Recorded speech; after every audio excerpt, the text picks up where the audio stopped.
Okay, let's do the flag, start the meeting. I pledge allegiance to the flag of the United States of America and to the republic for which it stands, one nation under God, indivisible, with liberty and justice for all.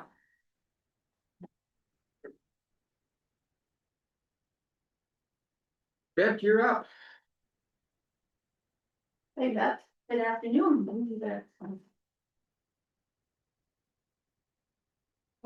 Mine is really short. I did add, I asked Christina to add, a couple of sheets from our office. Ernie asked last year if I can predict kind of like what we make. I cannot. The legal size, the revenue summary of the month, you can see, we can bring anywhere in from 8 to 5 to 4 to 3 a month, it just depends. And then the revenue account breakdown is just the first 4 months, of course, showing you kind of where the money's coming in. Passports, marriage, recording wills, the 2 trusts, the preservation is the Century Code, and the Special Trust Fund that came about, I wanna say 2001, I think Diane said. So I take out of those when the office needs things. But other than Diane has always had the salary, the travel, and the dues. The marriage license has now been taken over by the state, so we don't pay them anything anymore. We did a program, a new program, so we don't have to send them or look at them to get things. We work right through it, so. It's easier. So, Mr. Chairman, question for you then. So you're showing the funds you take in here. The 2 of them, yes. Yeah. That's just for the 4 months. I Okay, do actually have, I wanna say about 70,000 in each one of them. that was my question. How much Yes. do you have built up in each one? It's roughly about 70,000. We're In behind the each? month, yes. The preservation one is set by Century Code, and like I said, the other one is the special trust. I have them almost, I don't want to get them down to nothing. But we do have the index books, the right-of-way flats, the grantor and grantee and grantor books. That I also need to get taken care of, with US Imaging to get them on computer. Okay, so you have approximately 140,000 in reserves, Between 2. and that can be used for anything, any The expense? DocuPro is specifically to the recorder's office. The special trust fund was, books, I believe she had a list of things, I can't remember all of them, but, like if we need a scanner, a label maker, those things. You're in a question. I did print off the fund balances for you guys to review as well. If you look at the 80-21 and the 80-40. On the second Where, page. what page are you on? So the fund balances right there. And then on the second page of that, 80-21 is the 80-20 is the document preservation, and that currently has $76,000 in the balance. And then the 80-40 is the recorder special trust, and that has 71,629 in that balance currently. Mr. Chair? Yep. Yvette, when you talk about this DocuPro and having to kind of update that, do you have an idea like what that's gonna cost? To update What you need to do? Is this phone? I do get a bill.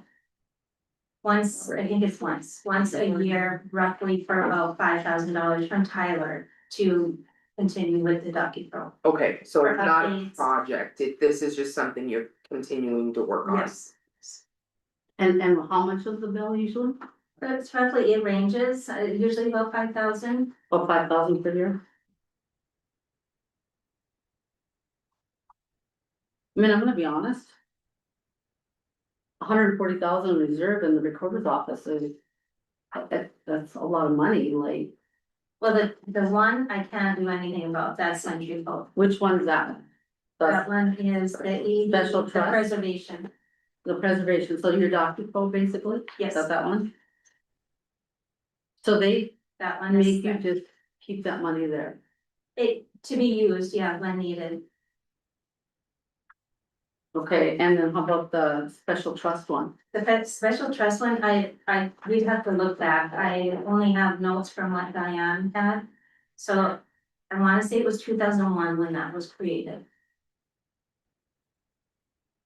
So you're not sure on that one, what it could be used for? She has a list of things, replacing books, cause that's, I was looking at, we're gonna have to replace plats are falling apart, those things, are in that.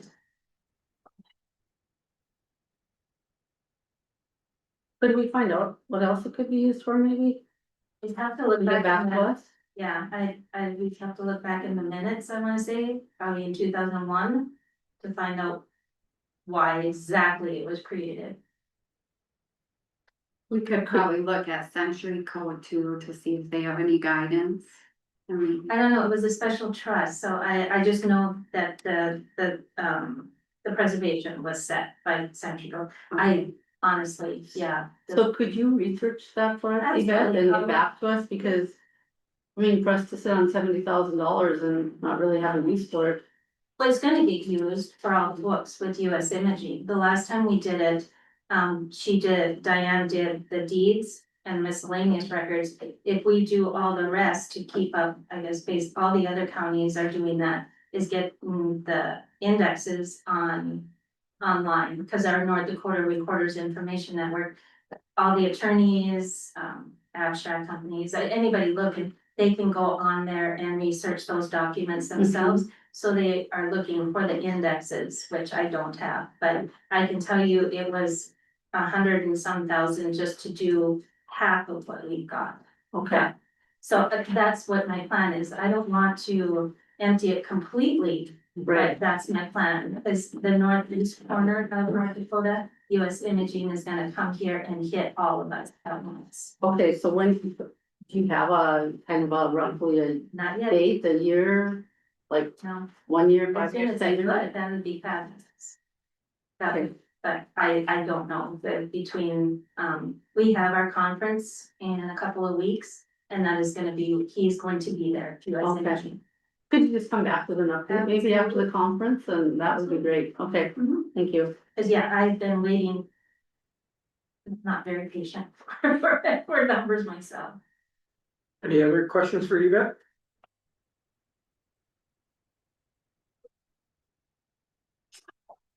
Okay, I think you're good to go. alrighty. Thanks. Have a Thank you, good Beth. day.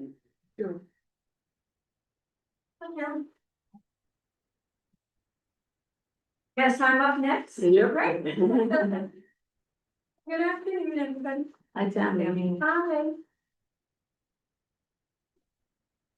So with my budget, I have it pretty simple. I think it's pretty straightforward and similar to what it's been.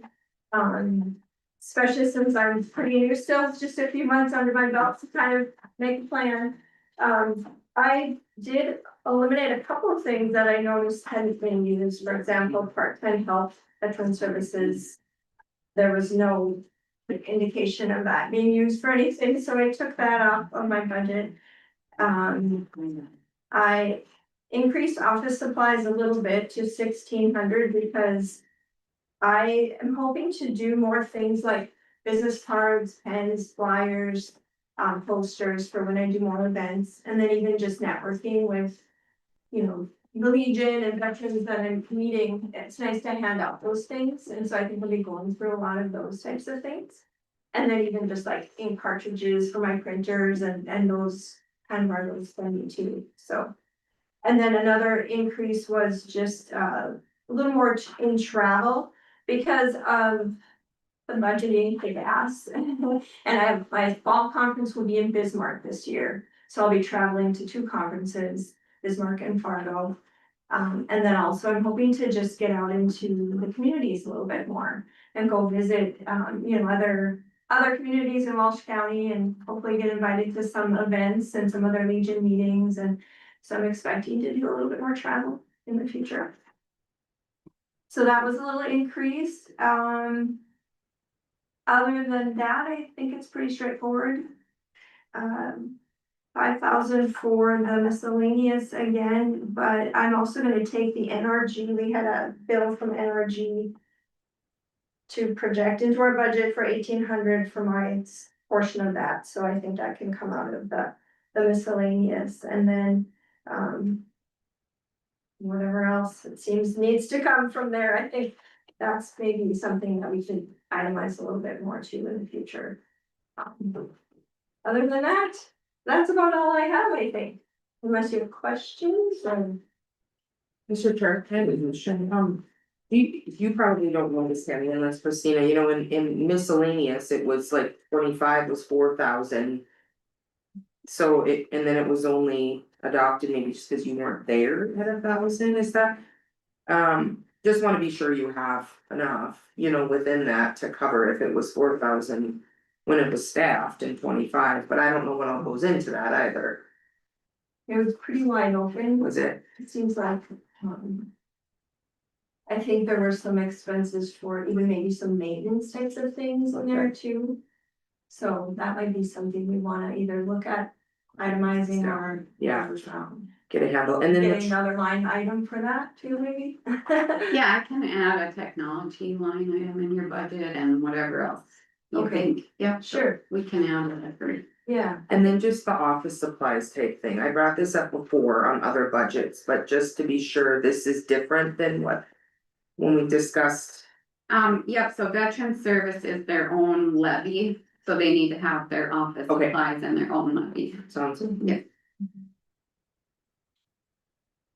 Thank you, Tara. No. Yeah, I'd like to just make a comment to the miscellaneous overall, not just towards you, Tammy, but yeah. I really dislike miscellaneous and large amounts in there, because that tells me nothing. So I would like if we could have the IT line on every budget that we need it on. Yep. And with miscellaneous, what I guess I'd like to see in the future, if we're gonna use miscellaneous, maybe even just a note down at the bottom, what is included in the miscellaneous. If we're not gonna have separate line items, because miscellaneous, it's anything from A to Z, Right. so, and I've seen way bigger budgets with, or way bigger amounts in miscellaneous than yours, but. Cause you said you're taking 1,800 out of yours, so that puts it Yeah. down like 3,200. Right, I'd say break it out as much as you can, sure, so. yeah. Yep, I can add a technology line, and if you think of anything else, we can add that too. Sure. Yes, sounds good to me. Great. Any other questions? Reserves, we should probably talk about reserves on here. I wanna make sure we talk about reserves on every department, Yeah. not just one, so it doesn't look like we're singling anybody out. Yeah, So veteran service is on the first page of your fund balances to 2018 is the fund. Started with 51,000 January 1, and now the fund balance is at 93,000. So when we're doing the levy worksheets, we'll have to plug in that 51,000, and your budget will stay the same, but the dollars levied from citizens may be less than the 2.5. Once you plug in 93,000, So it always goes off what the beginning balance was, really, the December 31st, January 1 fund balance. what happens to the other 40,000? Well, that's accounted for next year. Next year, we have to wait a whole nother year to Yeah. tap into it. Yeah. I want the dollar signs. Yeah, I'd rather tap into the whole new year. I know. is that something that I need to make decisions about then, or is that just something? So when they haven't sent me the new max levy workbook that we do for the county yet, but when they do it, I plug all your numbers in and then I'll let you know, Okay, and then we can look at it. sure. Yeah, I think, obviously because office was closed for so many months and no salary, no big expenses coming, I think that's where that big reserve came, of course. Right. It's not gonna be that way every year, I'm sure, so. Right, yeah, And what are the max mills that you get? 2.5, I believe, for, Mhm. let's see. So, or maybe it's two. So it was at 1.23 mils last year, but I'm pretty sure it's because of the fund balance that was in there, so. Mhm. And veterans was, I we can- had the I can negative, Look, I feel like a few years ago, so, or I mean, they were short. We certainly don't want you to also be functioning. Right. You know, Right. 51 is there, but that's not, to me, we don't want you running Mhm. Mhm. too low either. Yeah, we don't wanna run it so low that we start. Meeting our services and stuff, you know. Right. Right. Yeah. Yeah. They're responsible. Mhm. That'll do. All right. There you go. thanks, Tammy, thanks, Donnie. Yes. How many twos? Yeah, that's right. Kelly, you're up. Hi, Kelly. Hi.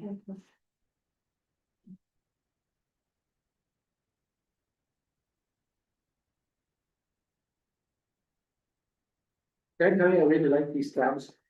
Good. Which one are we on now? What's that? She's seven. Seven, there. Vicky Mandels number. Only you remember. Uh-huh. Oh, of course you would know that.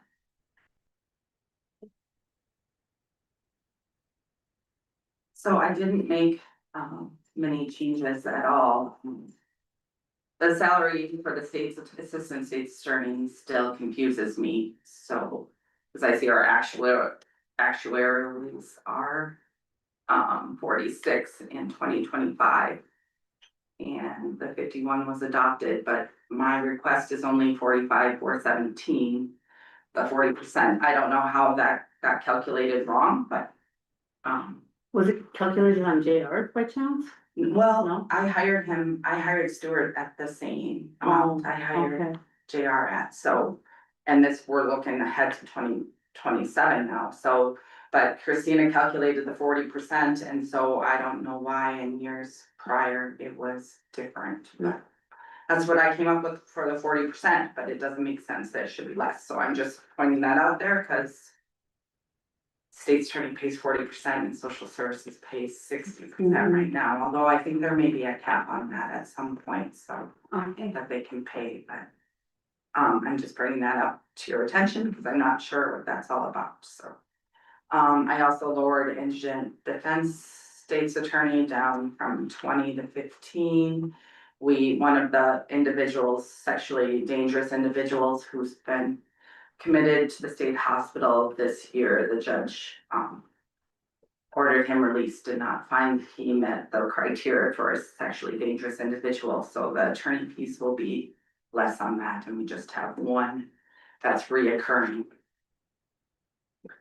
So I did lower that, but the problem was year to date, we're already at over 10, and I think. The problem was that was for a lot of work that was done last year, but they didn't get us billed until into this year, so. Any questions for me on anything else?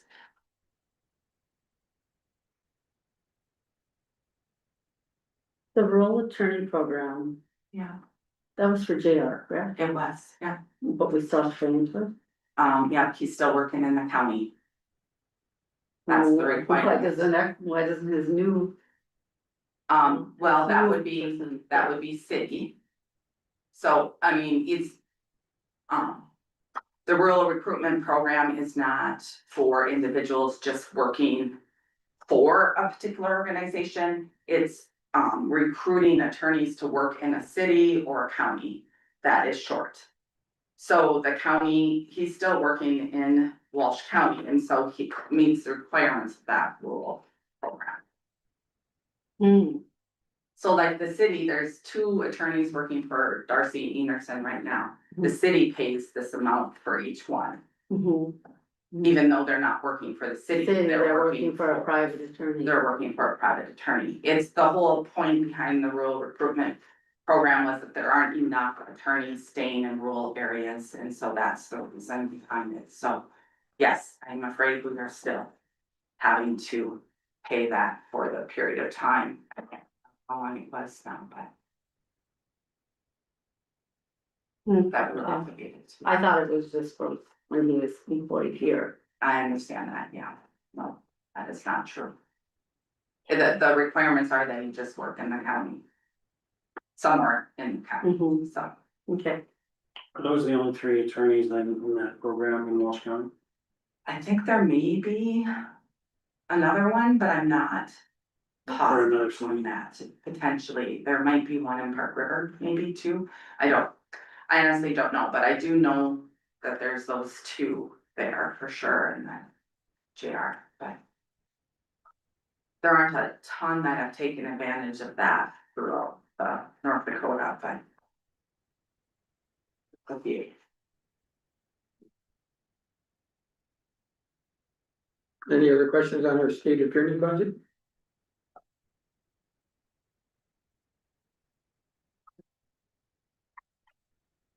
We're gonna go to victim assistance? Sure.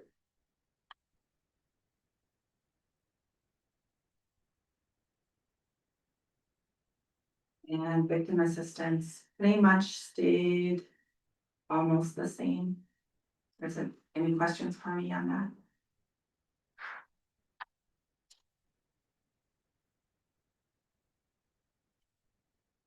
I don't have any, Anybody, or any questions? No. it's pretty easy. We always put in for the grant for the victim assistance salary, so that will depend on whether we get the grant approved or not, but recently, in recent years, we have received that amount in grant funds, so. Which item is that? That would be the first two items there.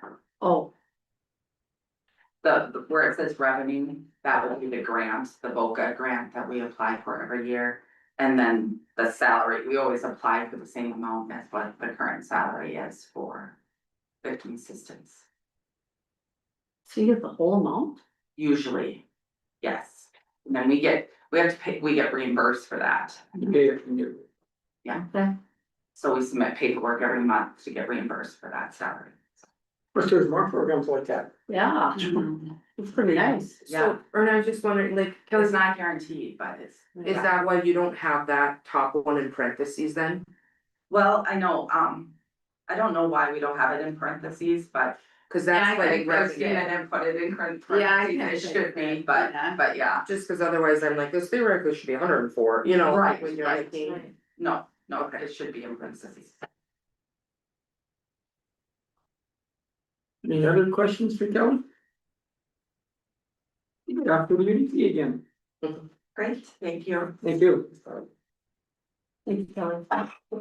You're welcome. Any word on the judgeship? No, not that I've heard of. We're, waiting on the Supreme Court, so they have to move some of this side, so. I'll try to let everybody know once I, just thanks, man. Yeah. All right.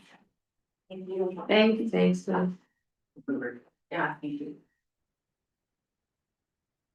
Hey, big guy, you're up. Wait for minutes or? Not the one. Do I have to repeat myself? You're up. After all? This is one time you've got to listen to me. Yeah. We're just trying to conserve his brain if we can keep this moving. By 3:30, it'll be fried. Which one do you wanna start with? I got sheriff budget, the first one. That sounds great.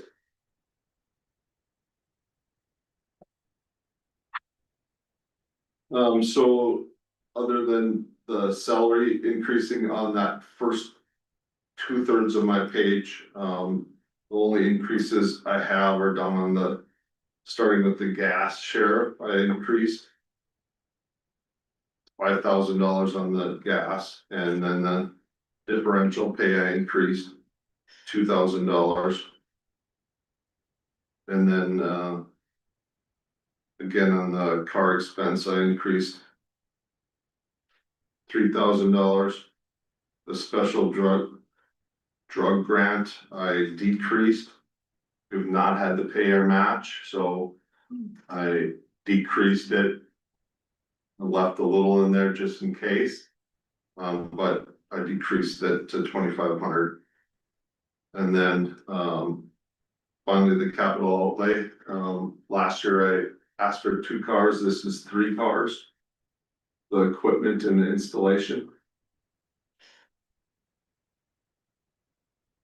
So that's the increase on the capital outlay.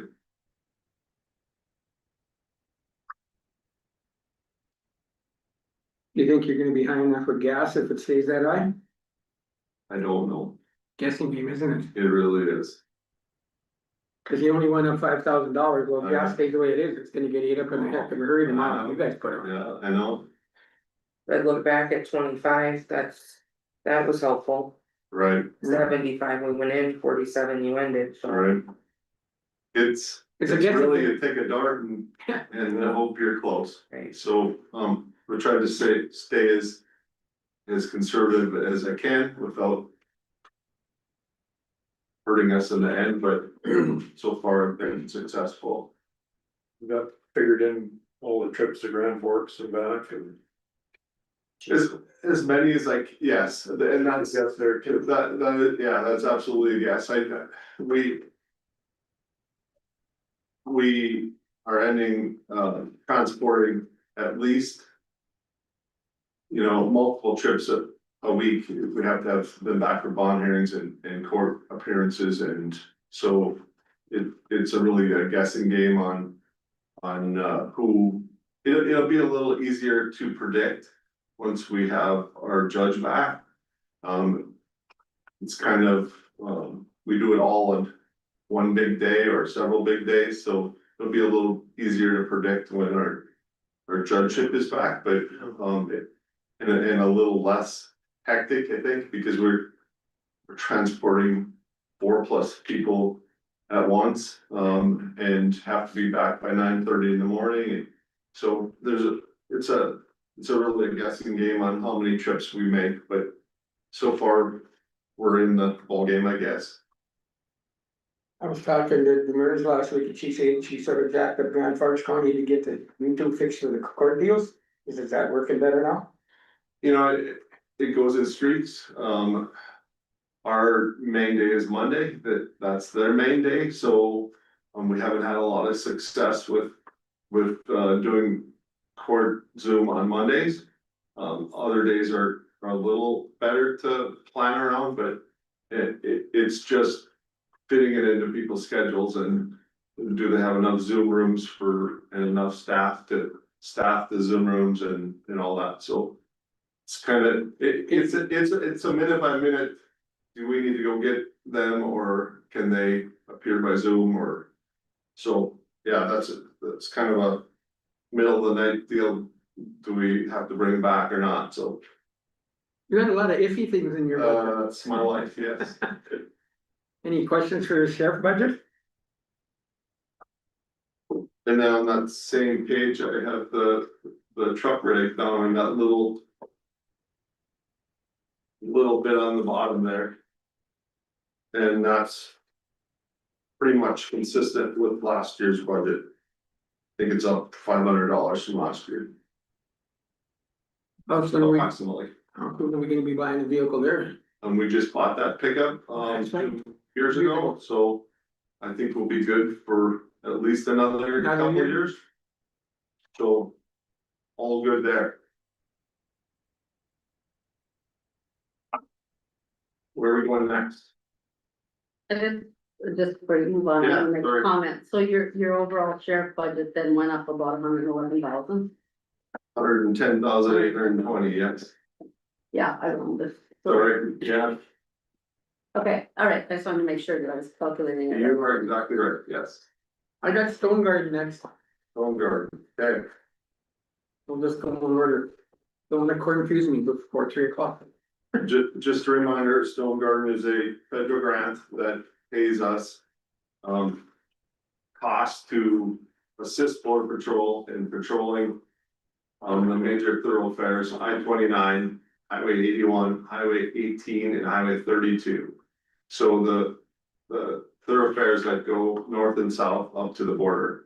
And Border Patrol does not have enough people, and I don't think it's any secret, I'm not giving anything away, but that's why Stone Garden was implemented, is to have paid counties to help them and make traffic stops and gather intel and pass that intel on to Border Patrol. So we've had a lot of success with that, and Border Patrol's a partner that we rely on for a lot of our stuff, and helping them out is something that we're glad to do. They pay us for patrol, they pay us for mileage, they pay us salary, they give us equipment.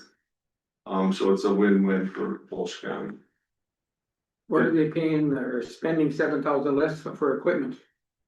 It's about a third of their equipment, but. So the equipment is kind of, it's not that we don't need equipment, it's what they cover. Okay. That we're running into, some stuff they cover, some stuff they don't, and. Trying to fit their criteria is, they have a manual that's yay thick. And so we're just trying to get as much as we can to patrol at the same time, getting the equipment that we need, not stockpiling equipment, it's just stuff that we can use. So that's what, our grant totals remain consistent from last year. It's the same amount. Like Ernie pointed out, it's just less in equipment that we purchased, which helps us get more patrol hours in. So it's a win-win for our deputies. Gives them overtime that they can use. So it's a win-win for Walsh County, extra patrol, and our deputies are getting extra salary, so it's a good program. Any questions on the Stone Garden? Yeah, the budget? So Ron, like, Yeah. kind of sitting at the 48,000, I'm just looking at the, reserve for this grant. Excuse me, but I didn't mean to interrupt you, but our grant is May to May, so you'll see. So it's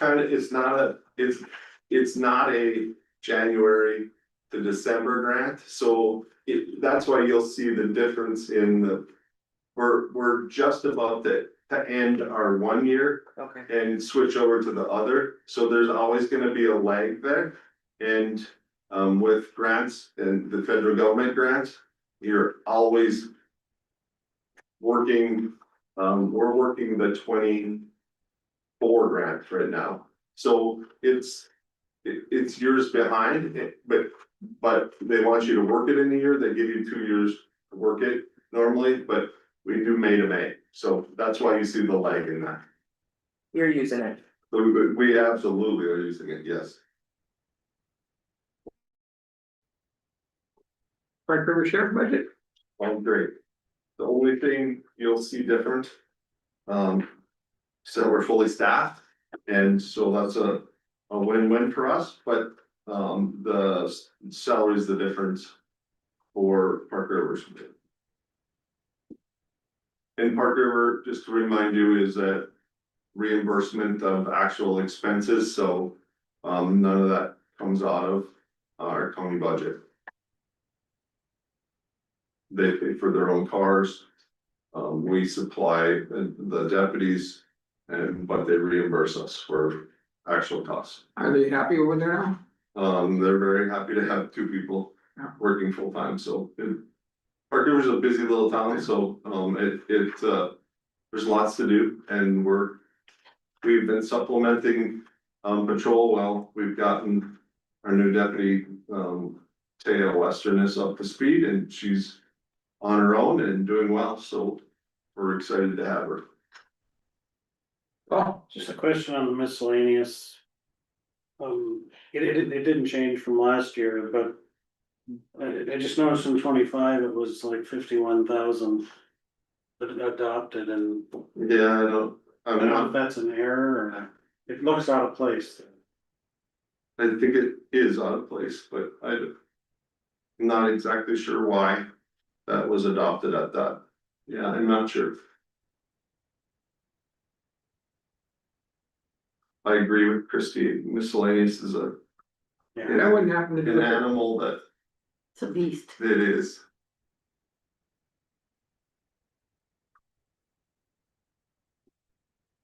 The only thing I can say is that. The budget for Park River is kind of a guess because it's only an actual cost, so Yeah, so it's probably like a contingency maybe, I would say, yes, yeah. They pay for their own cars, they do, that wouldn't be in there, would it? no, Yeah, but is it? no, Where's the capital outlay there? they don't pay. That doesn't run through our budget, it runs through this. Oh, the sure, city's they- budget, okay. yeah. So for some reason it was adopted at 51,000, but only spent 27,000 Yeah, over right. there, so. I don't know. We'll even look at this year, they adopted it at 25 and they've only spent 498. Yeah, that definitely needs to be looked at, so I'll. Yeah, I. Would be fine to have the 5,000. So a lot of the expenses in that line item are ITD, so technology, so we could add a technology line. Split some of it out. I think you could add that in the sheriff's office one too. Well, sheriff's office technology comes out of Oh, you're the right. fund, and we have one general fund Yeah, technology. Yes, I forgot about that. Yeah, Yeah, if you could add that in the Park River budget, that would be great. sure. Any questions on the Park River Sheriff budget?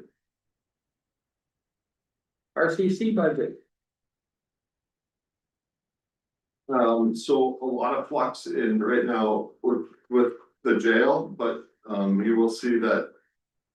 We are starting to fill in names on our employee list. We had 2 start. This month, we'll have 2 start the beginning of June, so. We're starting to fill in a lot of names on that list, but, we have, I think. 2 or 3 to go. So, and if you remember. When Alan was here, he talked about the nurse part of that, so. I increased that from 67 up to 75,000. So that's what I did there, and then the next was, the only other increase was the maintenance and repair. From 8,000 to 10,000. Everything else is, salary. Mr. Chairman. No. I take it that you haven't heard anything back from Tanya on. Wait, was that your area? No, she was gonna do a market review, that was Market review? dispatch, and correctional officers, yes. I correctional have not, officers. so I just put in the. 2.5% hold. 2.5% in the step until that gets figured out. Okay, so this could increase more. It could, yes. Mhm. Thank you for the reminder on that, yes. Ron, when you have the nurse for the jail, like. What, at least for 27. With the plans, they'll be done in 28 kind of thing, is there still? A need, like, is your plan to hire that in 27 if you can, and they like help care for in the interim, or how does that work with? Alan said he could help me with that whole process, but, I think that has to be something that I talk to Unity about on how that's gonna work moving forward with.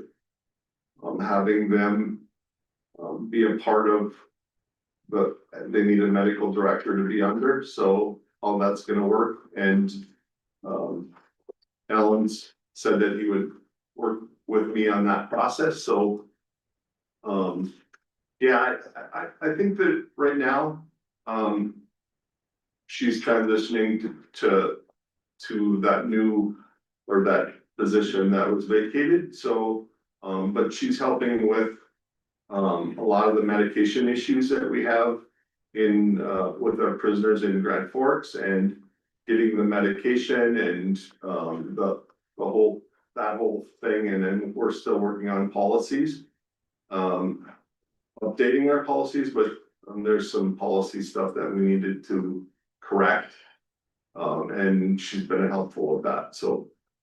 But moving forward in 27, that's, yeah, I foresee at least a full-time nurse in the jail in 27, yes. So just something to consider, for one, nurse practitioners don't require a medical director. Two, you could have a PA who would have Right. a medical director, but I'm just saying from a perspective of cost. Yeah. Those are things to think about Yeah, because, and that's correct, a nurse would, a PA or, well, a PA would have a physician assigned with them, but a Yeah. nurse practitioner. Now you have someone who can prescribe, you have someone who can kind of take care of, which is, I think, what we've talked about. Our we ultimate have talked goal, about that not before, yes. transporting or limiting more of the medical. Acceptable with DOCR. Absolutely, they do it in a lot of their jails, in fact, Grand Forks has a doctor that comes through and prescribes, so. So, Mr. Chair, that was gonna be my question. Is there a possibility of like contracting, like not hiring a full-time person to be there all the time, but like contracting? Maybe that's a dumb question. I don't know. I think maybe Amy could speak to that more, but I think contracting is a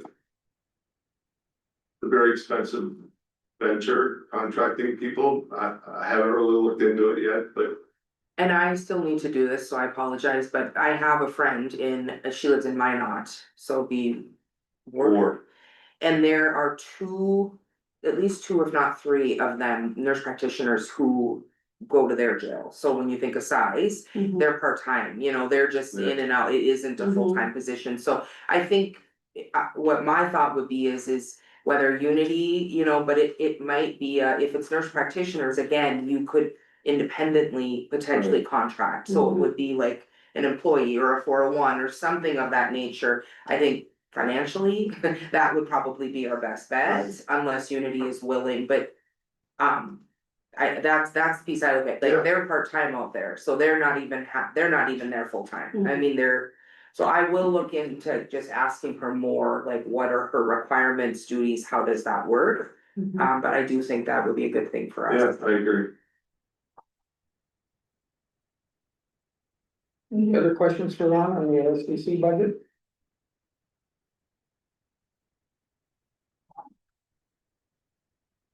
Well, you weren't too mean to us. I expected a lot more questions, Paul, but come on.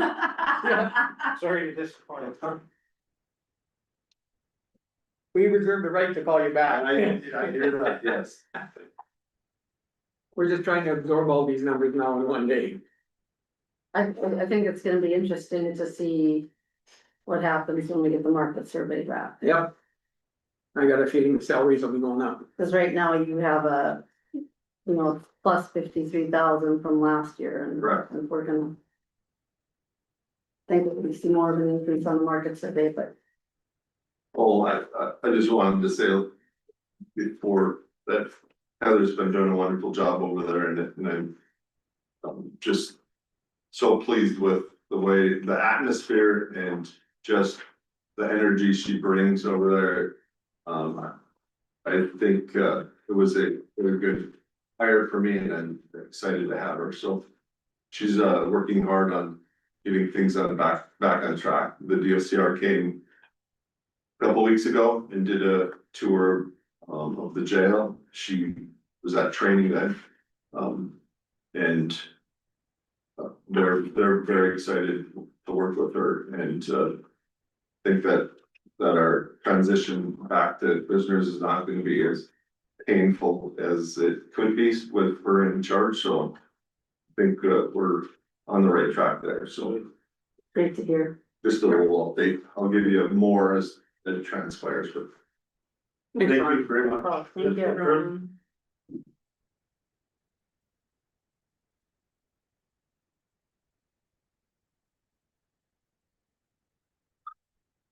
Okay, I'm up. Yeah, I don't even have to tell her, she just goes at it. So first, the commissioner budget on tab 30.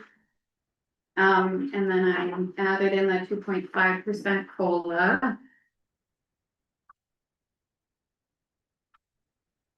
And then just, went up a little bit on the travel.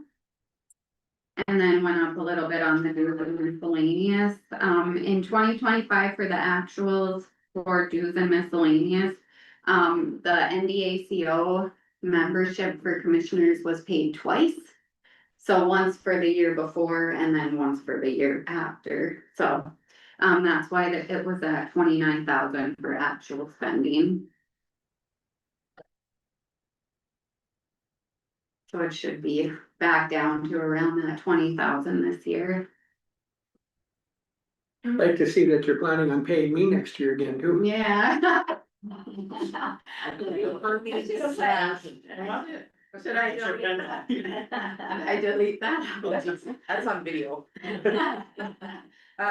Christina, when you say paid twice, so we don't get like credit if So the it So was the the year bill was before? like not paid until March of 25.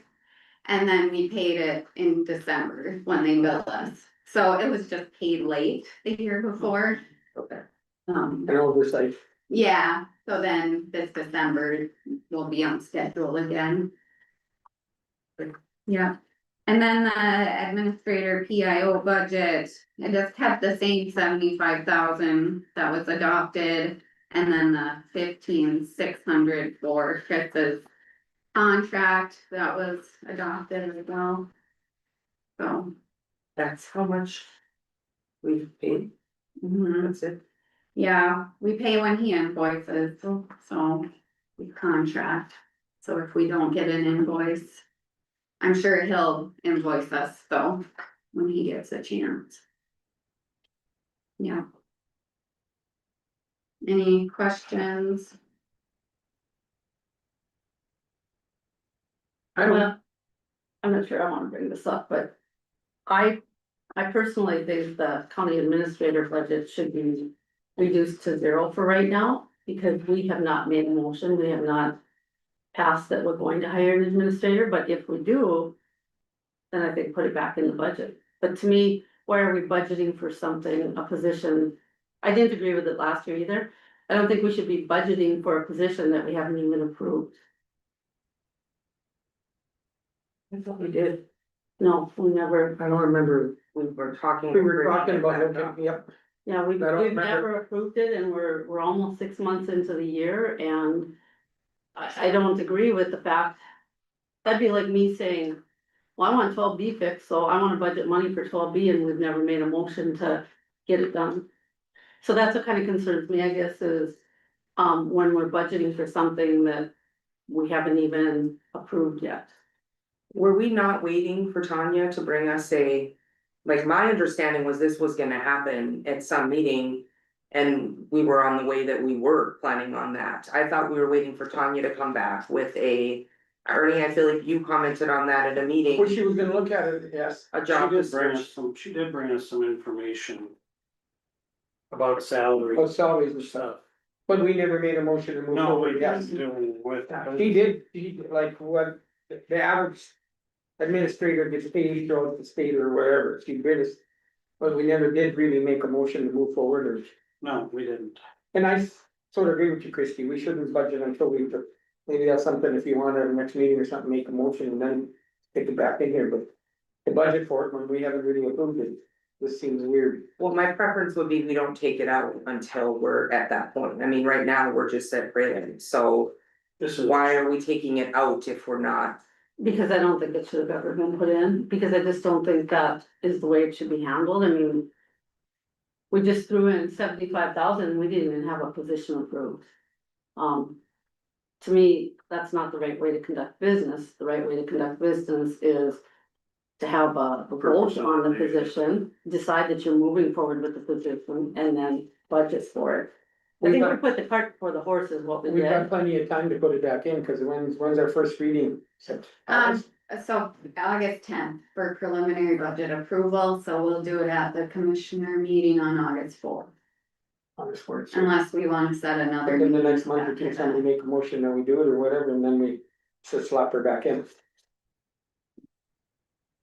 I mean, yeah, I guess that's just my feeling of proper business, like, I guess when we talked about it, last year and added it to the budget, the intention, the number that was thrown up was 175,000. It was supposed to get added to last year's budget. And through a clerical error, only 75,000 got added. So had the right number been added, we would have had more money to work with, and I think this process would be further along, but we didn't really realize that till we had adopted the preliminary budget, and at that point, we couldn't change it. So how I thought we were gonna move forward was we would hire someone toward the end of the year with the money we have, and then fully fund the position for 2027 budget. That was my understanding of how things shut down. So- Well, then could we, can we budget the money for 12B then and, Try. hope that it goes through? I just don't think that's the way it should be done. I think that we should have a plan in place and then the budget goes with the plan. Well, it seems to me that we did try and make a motion at the time we added the 175,000, and it was decided at that time that we didn't need to make a motion. Well, we didn't have enough information. We didn't even have information from Tanya on salary, and we were just pulling numbers out of the air, and We were, I guess I don't like to do that. yeah, you're right, I agree with that, with a placeholder, we were Yeah. putting something in the budget, so we had some money to work with, I fully agree with that. I remember stating myself one time to get Tanya the numbers and everything, because I didn't want them move forward until we knew exactly what we were looking at, for if we could afford it and what the cost is. And she did get. Yeah, but we never made a motion on that. That's what I'm saying. No, We looked at the numbers and I'm, you know me, I'm still for it. We never really decided officially to move forward. We saw the numbers and I don't think we made any decisions. You know, I mean, we have to know that we can afford it in our budget. Before we just add a position, we have to make sure we can afford it in our general budget. And we just talked about how we could only do a 2.5% COLA because of our 3% cap. Well, yeah, it's a mess, it's not gonna be easy, I'm not denying that, but we know. Whatever, everything we're talking about here is subject to change, and to me, it would make more sense. To. Rather than take it out, to me, it would make more sense to fund it at $150,000 or something like that. And we can still remove it if we can't fund it. I'll leave it in there for now and then remove it. on the final budget, yeah, so that we can always go down that up. That is basically what you're saying. Well, yeah, even after the preliminary. When will we know on the health care? July, end of June, July, Tanya. Oh, did she find Yeah, out something that I yeah, hadn't heard about? yeah, her and Okay. I were emailing them and they couldn't get it to us any sooner, so they said end of June, July. Well, that's sooner than we've had it before. That's what, Sooner than we've had it before, right? Yeah, if they get it to us end of June. and that number, is gonna scare us. I know,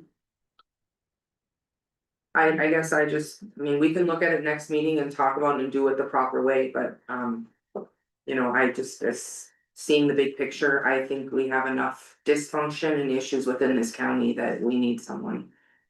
I've said it from the start, so Well, I'm not here to debate if we needed an administrator or not.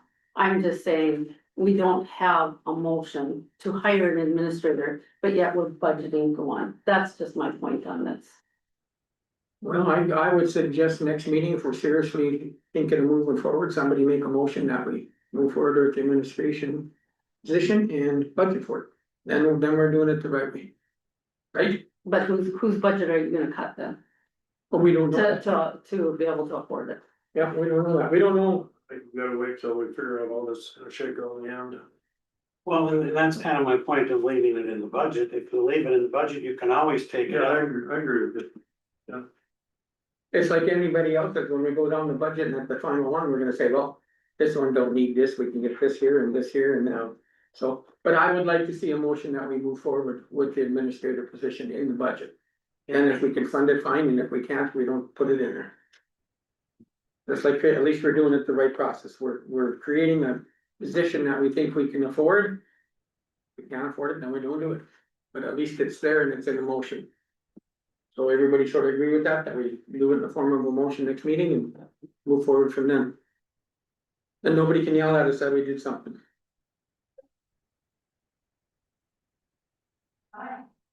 What else do you want? Okay, so next is the auditor treasurer budget, so.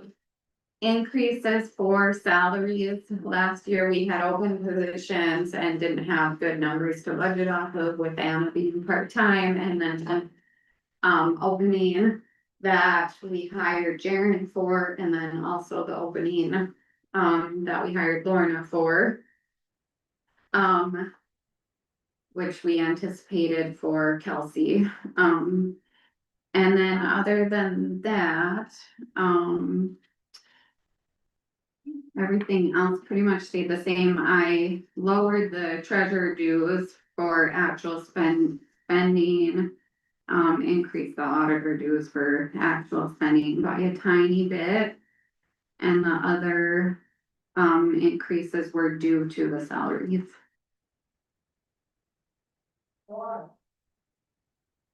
Big change in the salaries. Because of the openings that that office had for a while. Right, you're finally fully staffed. Yeah. Do you feel like you're feeling a better flow now? That you're full- Oh, yeah, we have a really good team in the auditor treasurer office. We all work together to get things done and yeah, it's been good. From my perspective, it's been good. I think the staff agree, but I guess you'd have to ask them, you know?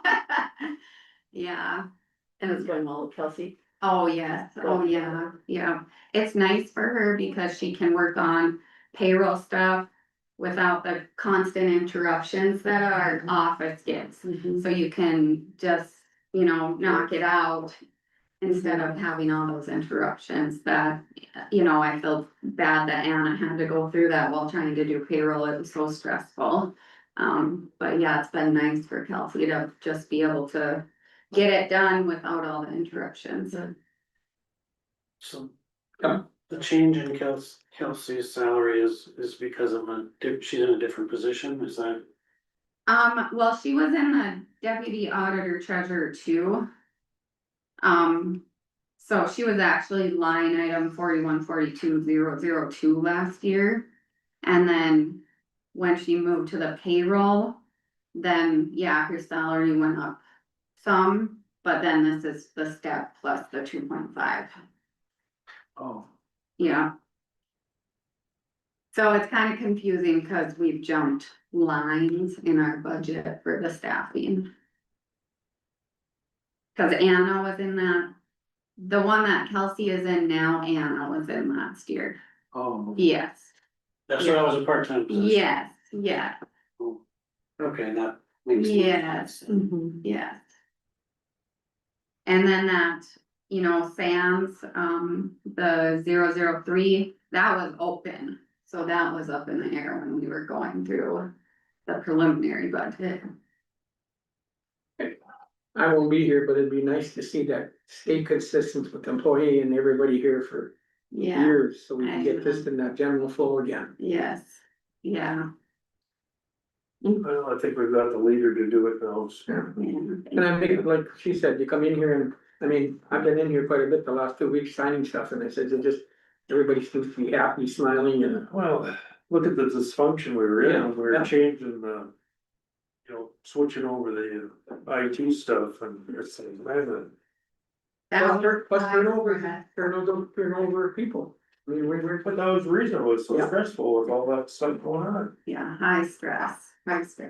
Yeah, so I think it's going good. I also made some updates to the tab 20, the miscellaneous budget. Before you go on though. Yeah. I just wanna mention, we also need market survey numbers here. Yeah. Your budget could increase It still could, as well. yeah.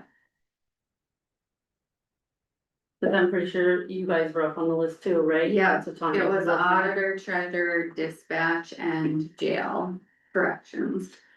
So for tab 20, I made a couple updates, which I didn't list on the agenda, but Jason put the utilities in with his budget.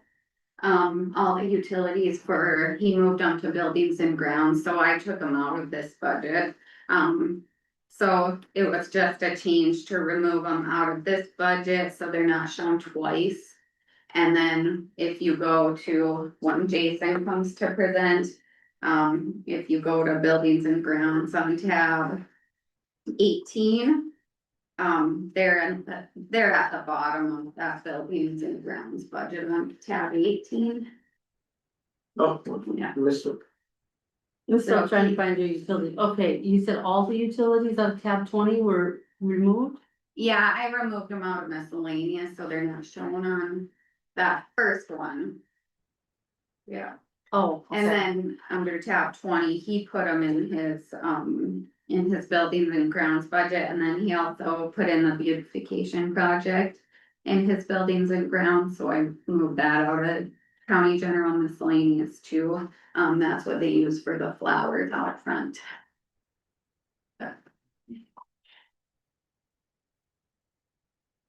And you said it was switch the buildings and grounds budget? Yeah, Yeah, makes more sense. yeah, I thought that was good. So any other questions for me? And Jason will review the buildings and grounds budget. it's amazing how much money we spend on utilities and stuff for the year. I know.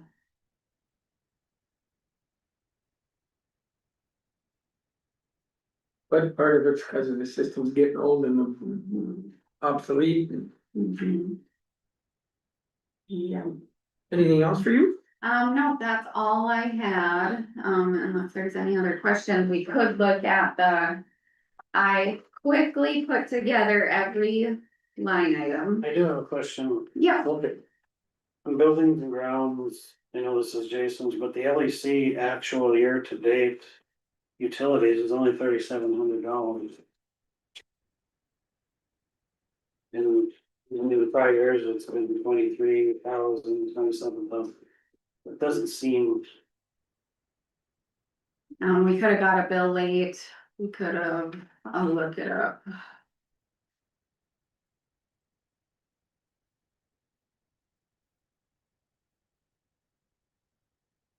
on the other hand, the admin building seems to be running hot, so maybe one got misquoted there or something. Yeah, that could have been.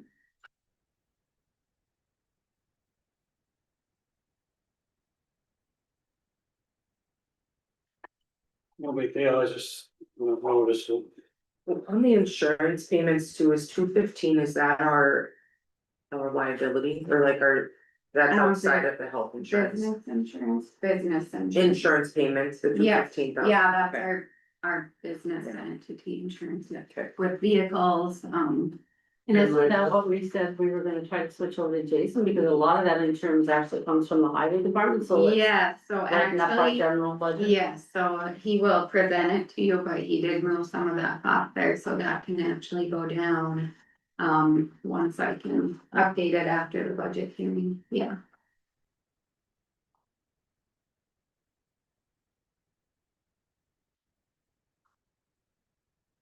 So right now it's 13,000, for the LOC building. So it looks like a bunch of. Let's see. Well, he's just a little under half. Some of us still got billed in 1 month or Yeah, Yeah, we had a bunch of bills in April and May, yeah, okay, yeah. Yeah, so it's at 13,964. makes more sense. Yeah,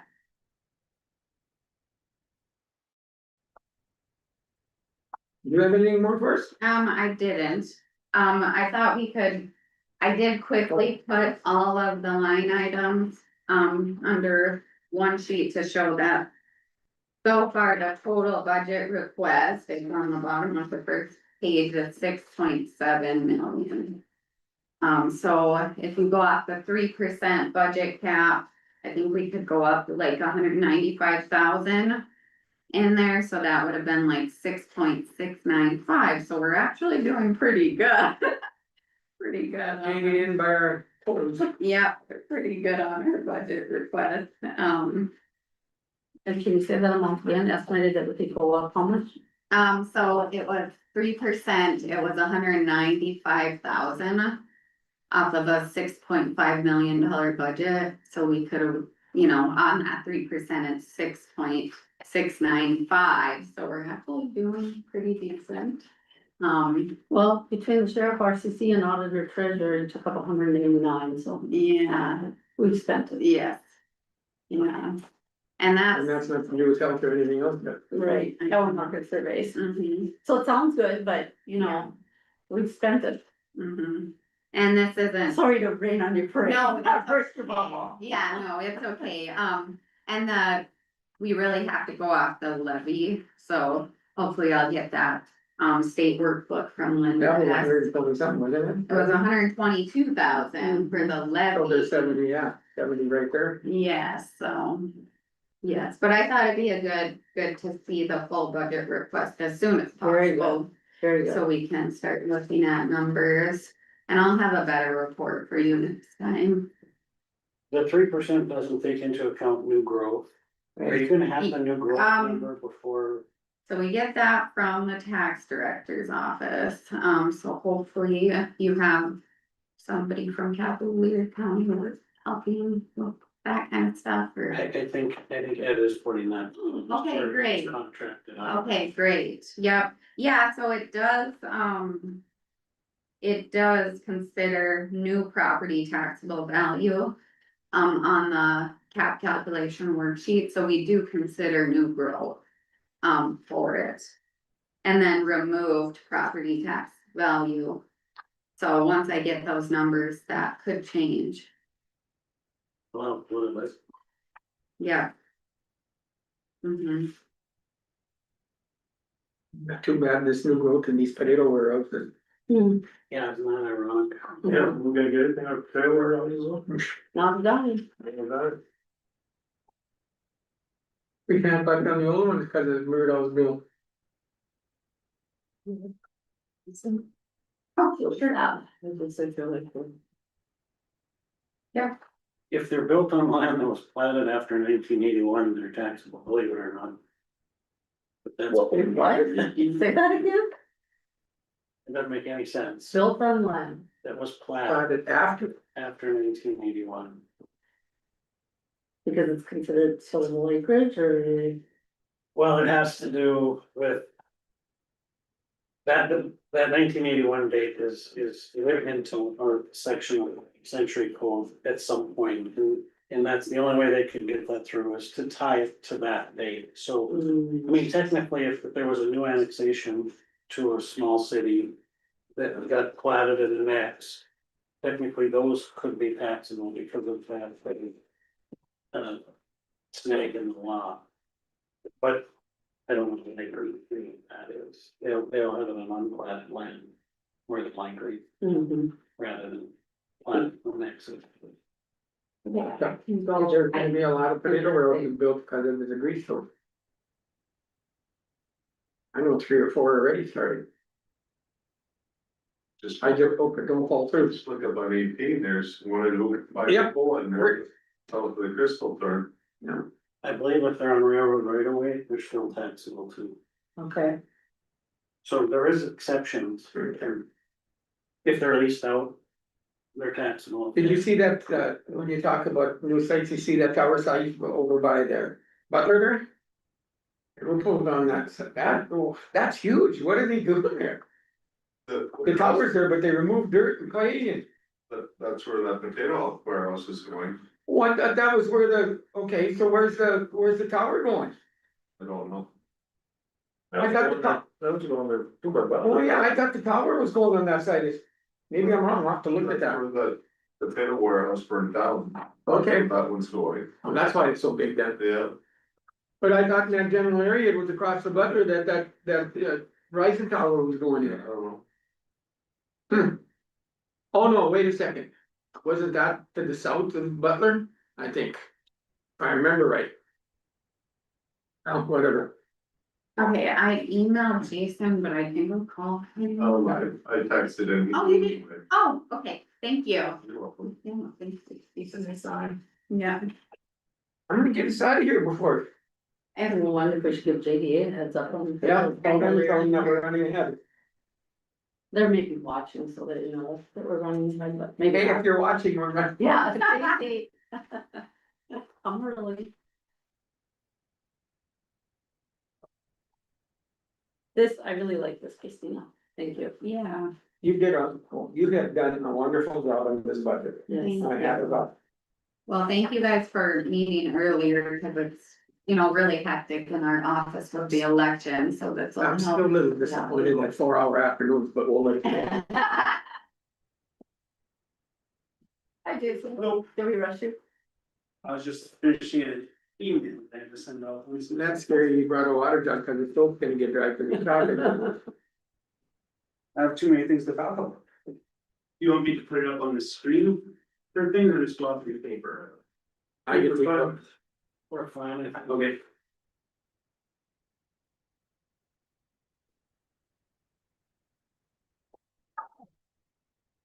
Thanks for coming early, Jason. No problem. I guess your first road run, we got road and bridge budget. What's the biggest one?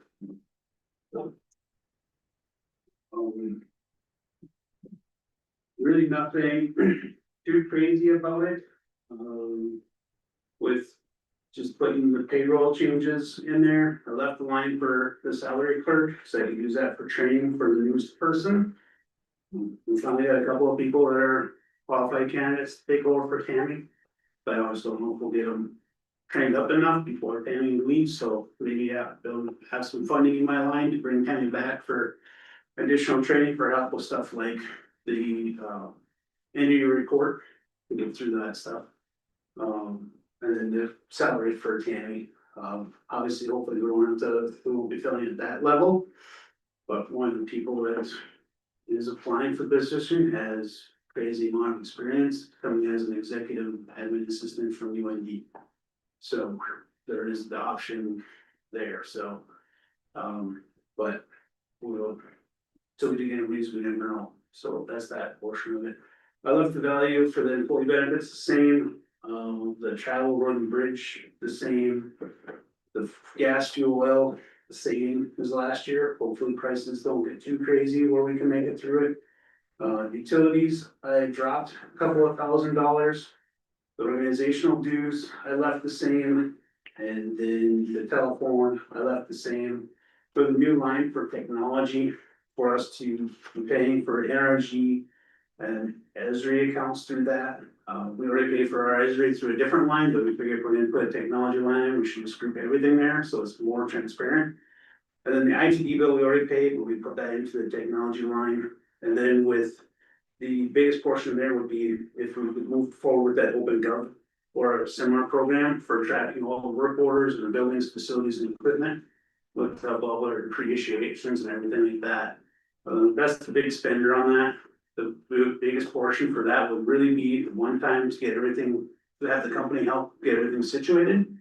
And then after that, there is a fee for it, but it'd be down to like $24,000 to $27,000, depending on what we have.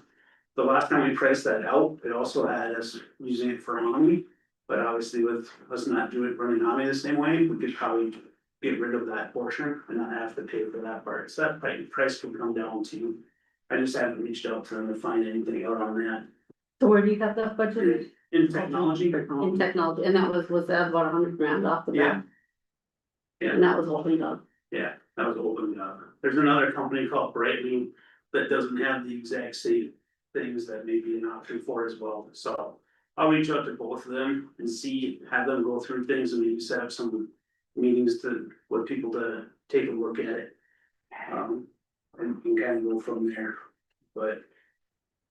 Then office supplies, we increased that a little bit, just because we went up so much, in 2025, hopefully we won't go over that portion. The new equipment loan is a big loan. But we'd be looking, if you look on the bottom, I kind of spec'd out where that $565,000 would go. Right now, we currently have to pay on all 4 motor graders, that's $263,200.77. With this option for at request for next year would also allow us to purchase a new skid steer. The new skid steer would stay with the bridge crew here.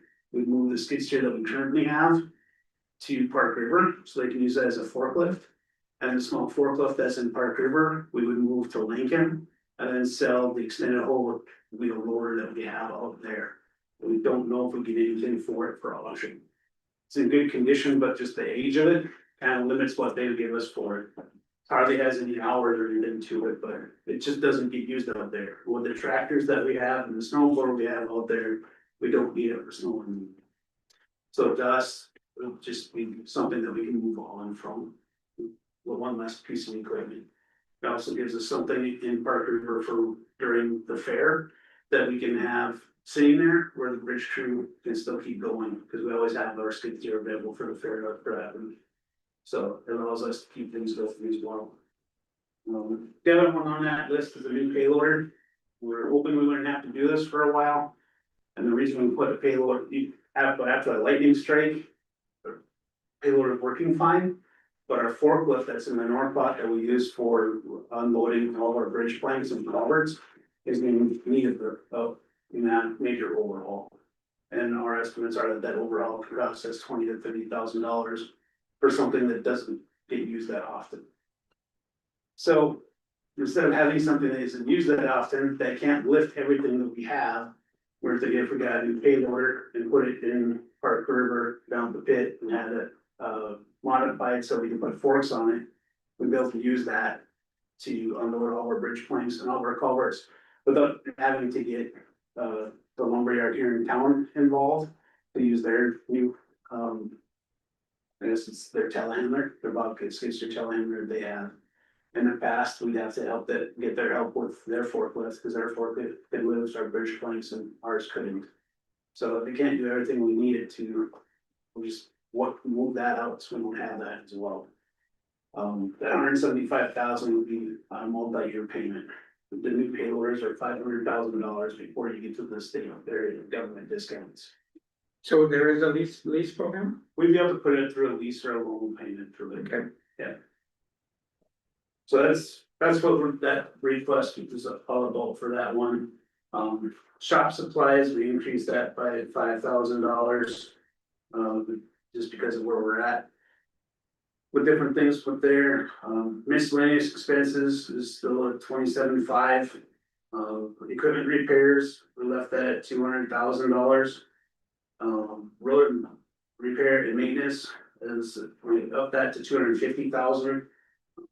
Those type of things come for our fabrics and our mastic materials. We just placed an order for 3 semis materials that's gonna be a little over $106,000. So that product with being it's an oil based, this helps us get more expensive or it's longer that we're in our so we just ordered it before a big price jump, we already had someone in, but just wanted to try and keep our costs down more. The bridge maintenance, $110,000, we left that there, the same.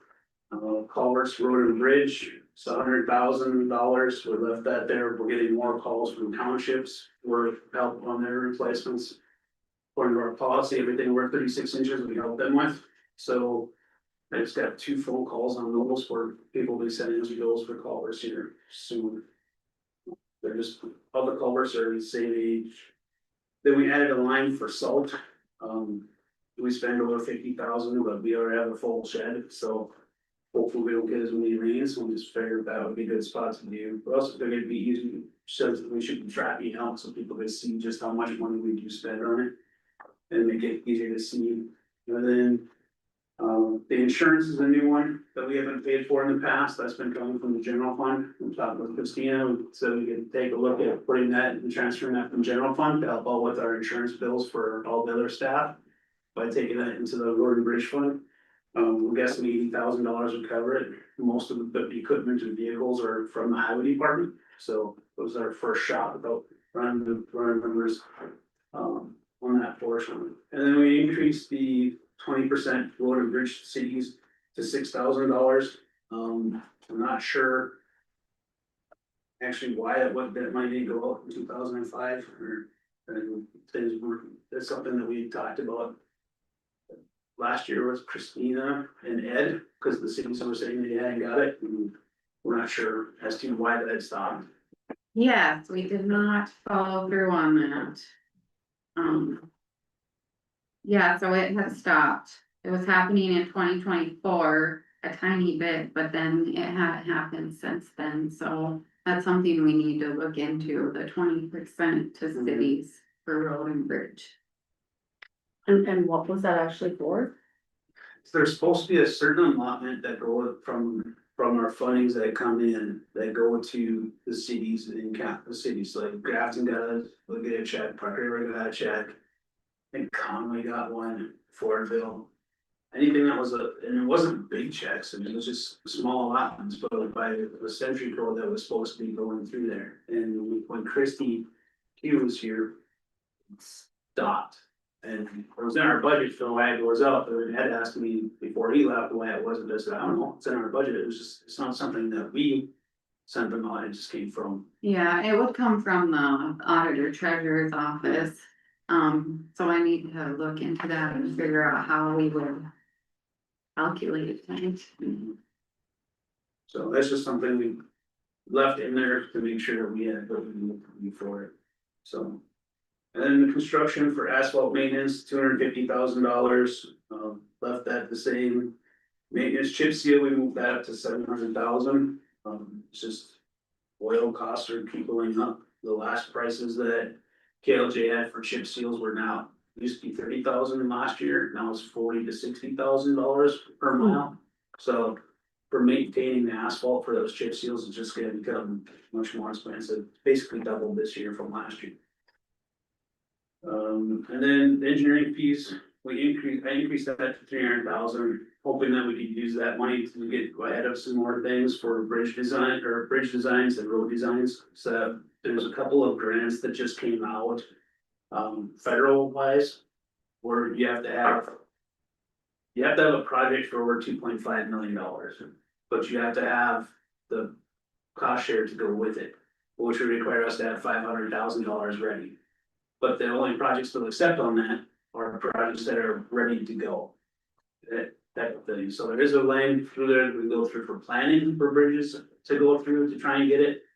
But we still have to have a cost share on that portion too, so we're looking at to go in and applying for that funding from the federal level, see if we can get it for up and pay for some of our designs. Those designs aren't meant for doing removals, they're replacements. So for our 10 closed bridges, we weren't planning on bringing those back that there, but we're looking at seeing just how viable it would be for us to go into. Nick West has the same questions, so I talked to Wade and said if it works out, or we can combine for something between us or Devon and Pembina, so we can get access to that money, and be looking for that. Mr. Chairman, is it limited to bridges? Yes. Only bridges, not the roads? In the world, it's on that one, it's just for bridges. Cause they're No trying, paving. no paving. They're, Can you find one for paving? She can see if there is one, but I don't know, I haven't heard. no, any but paving. over the bridges, Look for one on paving too. He's gonna be done, so look for one on paving too. But you know, I think back to the years and there's always that federal funding, and then when you talk about the matching. There's many years that we've picked up 1 or 2 bridges, cause if California didn't have money and we did, and we lucked out and got it, We were ready. yeah, so. So my hope is that with this funding and these different things, we can have more that are project ready, where we get some of these things, we can throw it out and hope for it sticks, or there's times where. DOT has projects that fell through or for one reason or another, and you're looking for somebody to take it up, so if we have something that we're ready, we can. Jump on, I think it'll help us in the future move some of our more of our areas through. So that's why that increase is there. Bridge construction. That's 300,000, that a little bit too, just because costs keep going up, and we're for doing some of these cost shares, we need a funding line for it. So that would have us something ready to go for those as well. Also with the engineering fees, if you look at what we haven't heard what our new inspection fees are even gonna be yet, we haven't seen a contract for that. But from this morning, we're anywhere from basically $2,000 to $6,500 to inspecting 135 bridges, we're about $80,000 to $100,000 every year on bridge inspections. minimal, so that will have to come out of there too. And then with the graveling, we increased that a little bit to $220,000. A lot of our costs and that have come towards some other things too, but we won't have to worry about those because our gravel stockpile has been completely paid for now. This was the last year we had to pay for that. It's been on a loan business or payment plan with Strata, so we don't have that one anymore. Also, I should say that the paving loan for that 19 from Forest River to Interstate, this year we pay the final payment on that one too, so that one is not out there anymore. It's gone. I know that was one of the questions that had come up before in regards to the jail, but that loan isn't there anymore. We paid that off in the fifth. And then the sign maintenance budget of $35,000, that cost strictly goes for how much money we pay for signs for. So every year we're in that $25,000 to $22,000 range. Steel prices are going up, so sign prices are going up. It's just one of those things with us. I think at 35,000 so far, that's what we're looking for. There's no point in changing it, increasing it right now. And the last thing on that list is capital outlay, for 20,000. This will be used for doing some of our building repairs. So that'd be the budget line that we're using for paying for lights this last one. We can need to replace 7 lock doors and the key in the lock system with all our shops. They're getting really tough to open and seal. So that'll be something that has to be next week, but a couple of those doors are special order doors, so. So basically, you're looking at a $961,000, $350 increase from last year to this year. That includes that extra 10, Christina made sure we had that in there, and we're talking the same language and not capitals. I forgot how to look those 10 mils, I was looking at that and go, whoa. Yeah, we won't miss it this year. No. So the 10 mils would bring in roughly 690,000. Well, our mill last year was 69,133, so if we estimate 71,000 for a mill. Probably have to make Jason, some cuts. yeah, Jason will probably have to make some cuts, but Yeah. I've always been Good. told you can't go it up, you might go it down, so. yeah. It's easier to do this. I wonder who said that? Asking for the stars. I didn't ask for what Upper Great Plains told me I'm supposed to ask for. Yeah. That's 27 million a year, just to maintain the level that we're at with our road and bridges and. There's no way we could ever touch that. So. You look at that and they did the study, you wonder if the legislature's ever looked at that and say, geez. We do need really good help out in our rural communities. They look at it. Then they throw it back back. on and do it over. So.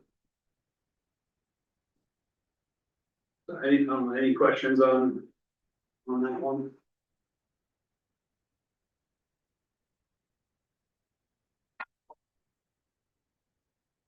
Highway distribution, This is an easy one, this is just basically our salaries, and summer staffing.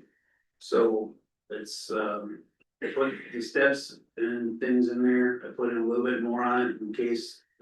You did decide to go to the 3% COLA instead of 2.5, just to make sure it was in the budget line. When it all comes down to it, it's a $4,000 increase from last year to this year. And part of that is part-time help, putting in an extra spot in there to try and do more with that. And hopefully get some more, some of our kids to big term next year, which will be a little bit more. But last year we only had one person, that's why the 2025 was $9,864. We couldn't fill any positions. This year we're fully staffed and we're looking for more to help take care of them. Just fill that out to them. I gotta commend you on the overtime. When we cut that from 23,000 and we're down under 10 now, for this year at least.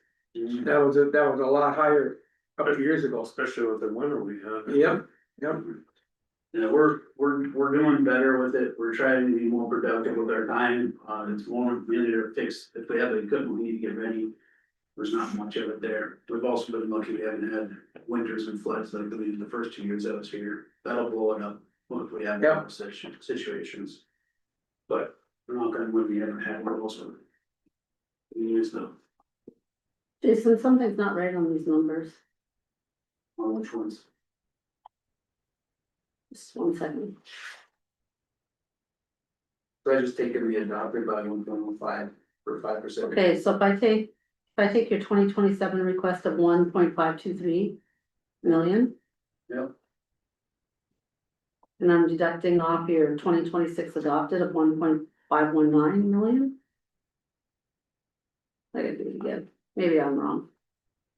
How much of an increase, didn't you say it was only a $4,000 increase? Yeah, 2026, There's no way, because we have almost a $4,000 increase in the first salary line. But look at the benefits. That went down by, yeah, that dropped 30 grand. benefits 30 by 26. Oh, okay, sorry, I missed that, I missed the benefits that you dropped. Okay, I thought you said there was no changes other than salary. Yeah, basically the salary, but that's, the benefits portions for it have been high for the last few years, so I dropped that down, so. And the other thing is we'll have, one of the salaries that's in here is for replacement of Zach. So last year for 2026, we had George Bidwell, now $64,000. We're not gonna be able to fill that position with somebody with his experience most likely, so that's why we're down, that price would be down to 55,000 too, so that's another change in the salaries, where it's a reduction. That makes that. Kind of eats up the increases for everyone else when we have those replacements. Right. Okay. Any other questions on that budget?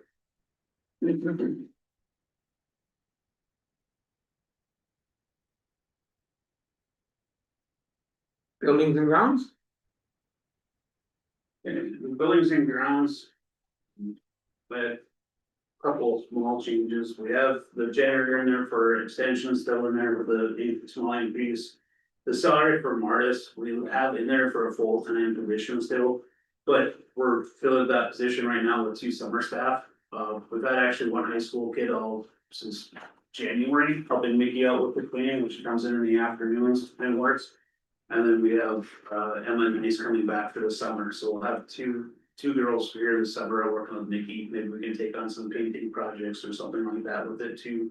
But if nothing else, we'll be able to catch back up on some of the other things that we have. They will be also, one of our staff with those girls will be doing the mowing here as well. So we don't have to pay for that part to be done by anyone else. They'll be eaten up by them, but she's willing to take on that. So the mowing for here in part of Swindon will be taken care of by staff. So that'll be a savings for us in the future. So that's why the Martis salary is still there, it's just listed as Martis in case we have to fill it as a full-time position. Even then we have Mickey's salary, 15,000 for snow removal. We sent another request for our contractor to send us the bill. He's supposed to bill us on a monthly basis. He can't do it. It's just Tommy will not send us a monthly bill. So we still don't know where we're at for our stuff. He never has. Every time he's our contractor for it, he doesn't send us a bill. Did we put a stipulation in his The contract. this time? Yeah. It's Is there like a penalty or something if you don't bill or what? We can remove them, but. It's trying to remove them in the middle of the year and find somebody else. Is to be, it's supposed to go the next one, but he was the only bid. So we're kind of stuck this year. We could have gone up and tried it with It's somebody. been that forever. Mhm. Well, a couple of years ago, he hurt us because he didn't cash his check. And we had he lost it, so we had to come and check, and then we had to cut another check for the year after that, so. And we had to double dip it. We double dipped it and we blew the budget by 15, and those were heavy winters, those first 2 winters. So they blew us up. I wonder how he remembers what he did for who, and if he billed them. Yeah, I don't know, so that's the, where we're at with them, so. I don't know. Hell of a way to run a business. Yep. And then we did add a mowing for a year first, so we can track what the fuel costs and different things and supplies for our mowing that we do have to purchase for it. From weed whip tips, heads, strings, gas, so we have something we can track that portion with to see what those are. Supplies and maintenance, we've left that at $10,000, from when we started. If you look back at 2024, by consolidating those things and doing all the ordering for all buildings and pushing it out from here. We've been able to drop that by about $7,000. So that's been good. The furnace and AC repairs. I'm not sure, I believe our number from 2026 year to date for as many times as we've had people here. To work on things, so I gotta figure out what happened with that, but left that at $20,000, it seems like that number's been working well for us. Buildings and grounds improvements, I've left that at $100,000. Just the capital outlay and buildings and grounds improvements that listed below. Miscellaneous expenses, we really don't have the line that we use that for, so we dropped that out. Telephone, we left that at $750. The capital outlay we left at $175,000. And the capital outlay and the building improvements, those are the funds that we would use to cover what I listed at the bottom, with the Chase building heating and cooling issues that we have there. The courthouse front steps, the Chase carpet upstairs, which we've talked about replacing for the last few years and keep pulling back to work on other projects instead. And then the parking lot median and lights, so between here and the admin building, that center spot is full of asphalt, is really broken up and the problem can be a trip hazard. Those lights that are out there, in order to change a light bulb, we have to go and have our sign truck come in. Move people out of the way, we're coming early enough and replace the bulbs with it. So what I would like to do is replace those high lights with the low ones that are 10 foot that we could get from a step ladder without having to bring the boom truck and that equipment from the highway department in, and be able to replace them ourselves. Redo the concrete inside that median, so it's all said and done. Would we be better off waiting till the jail construction was done and? But we'll be going through, I don't think that'll be on the south side, but yeah. Yeah, but they're gonna have equipment in there and all over in there. Just about. Yeah, we might be able to push that back, so it's just the list of projects that we've had come up, but What about that tuck point on the courthouse? that's starting this year. That should be here end of June. That's in this year. That's this year's budget. And they're actually, I saw their equipment, they're starting at this weekend, they are in Wampington working on the Catholic Church. So I saw my mother-in-law and father-in-law were talking about the contractors there for the church, we drove by, I'm like, yeah, that's our contractors. Hope they finish fast. Is there any way they can look at this front? I know they don't do repair, they just tuck pointing, but give us an idea on those front steps. They might be How able to to cure it? We reached out to Degree Construction on it too. Okay. He did the steps at the courthouse, he's done some other concrete work for us here, just trying to get Sean here, he does really good work. I'm just trying to get him to keep him here. Fake facade up there. Do what? Kind of a fake stone facade, Something, it just, cement facades. For if the. you stick your finger in there, and it's just like falling apart. It crumbled, it's crumbled. Like, and it's not because it's laced with salt, we don't put salt on that area, so it's I just, think just age. well, it was redone, they put a facing on part of it. And redone when they did the sidewalk portion, from what I understand, or the steps on, before I came. And the contractor that did them said that there's so much moisture trapped underneath those stairs that anything that they did wasn't gonna last long. So with that, we need to figure out something else, either we need to put something in to get the moisture out of there, which I don't know what you want, and what that's gonna be. Or do something that's gonna mimic the courthouse in stone or brick. And we solve our problem. Be done and solve it, so. Mr. Chairman. Yep. Are the lights you're talking about replacing, I'm trying to picture them, are they on the building or on a light No, they're pole? on the light poles out in the middle of the parking lot. Or there's a. On the, where you walk over. We halfway between the courthouse and the admin building. I was just wondering when we start replacing some of this stuff, if we could do something that has a more aesthetic look.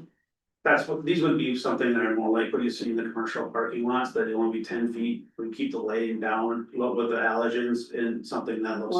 What I'm picturing is something like what Edinburgh did along their main streets, I just think with our old style courthouse, that would look really nice. You know, I don't know if you've noticed those or not, but they've got kind of the. I don't know how to explain them, but kind of more old fashioned one, and I feel like it would go with the historic look of our building. Just We can something look at to look at. Yeah. Think about, Yeah, we can look at them when we get them. We talked about doing a light pole with security cameras from the front, that's not on this list too. But what we got for a recommendation for it would have been an eyesore. They're talking a 30-foot light pole in the center and put the power lights off of it, and I'm not willing to do that. And I just don't think that that's. So I have to figure out something better and work for the top of forward, more to see what we can do with it. See if they have any better ideas on stuff that they mounted to. Yeah. That we can talk to electricians and just spec it that way, instead of just what we're gonna do. Right, the lighting makes such a difference on the way it looks, and I just think our courthouse is so beautiful. I'd like to make the lighting beautiful to go along with it. Yeah, that's one of the reasons why we didn't move forward with that project, is something on that huge light pole in the front on those wild lights, so it's, that's not the work we need here, so. Like I said, if we'll put forward on that and see if we can come up with a better option on, see if there's, they put enough cameras around in places that I know they can come up with a better option for us for a light pole connection than what. You wanted to really make it ugly, we could get one of those generators and they crack up the lights. Parking lot. They're on sale right now from rental companies, we got an email from them, well, every couple of weeks trying to sell us some of those, but, it basically be something like that, what they're trying to pull for a permanent pole. Oh, And that's not. What I'm not willing to put that in front of the courthouse. any other questions from Jason on that budget? I was just gonna suggest, Jason, your buildings and grounds improvement. And your capital outlay, those are big numbers. It would be. Nice if you would kind of break down some of your, The cost for them? well, just some of your priorities of things you'd like to spend that money on.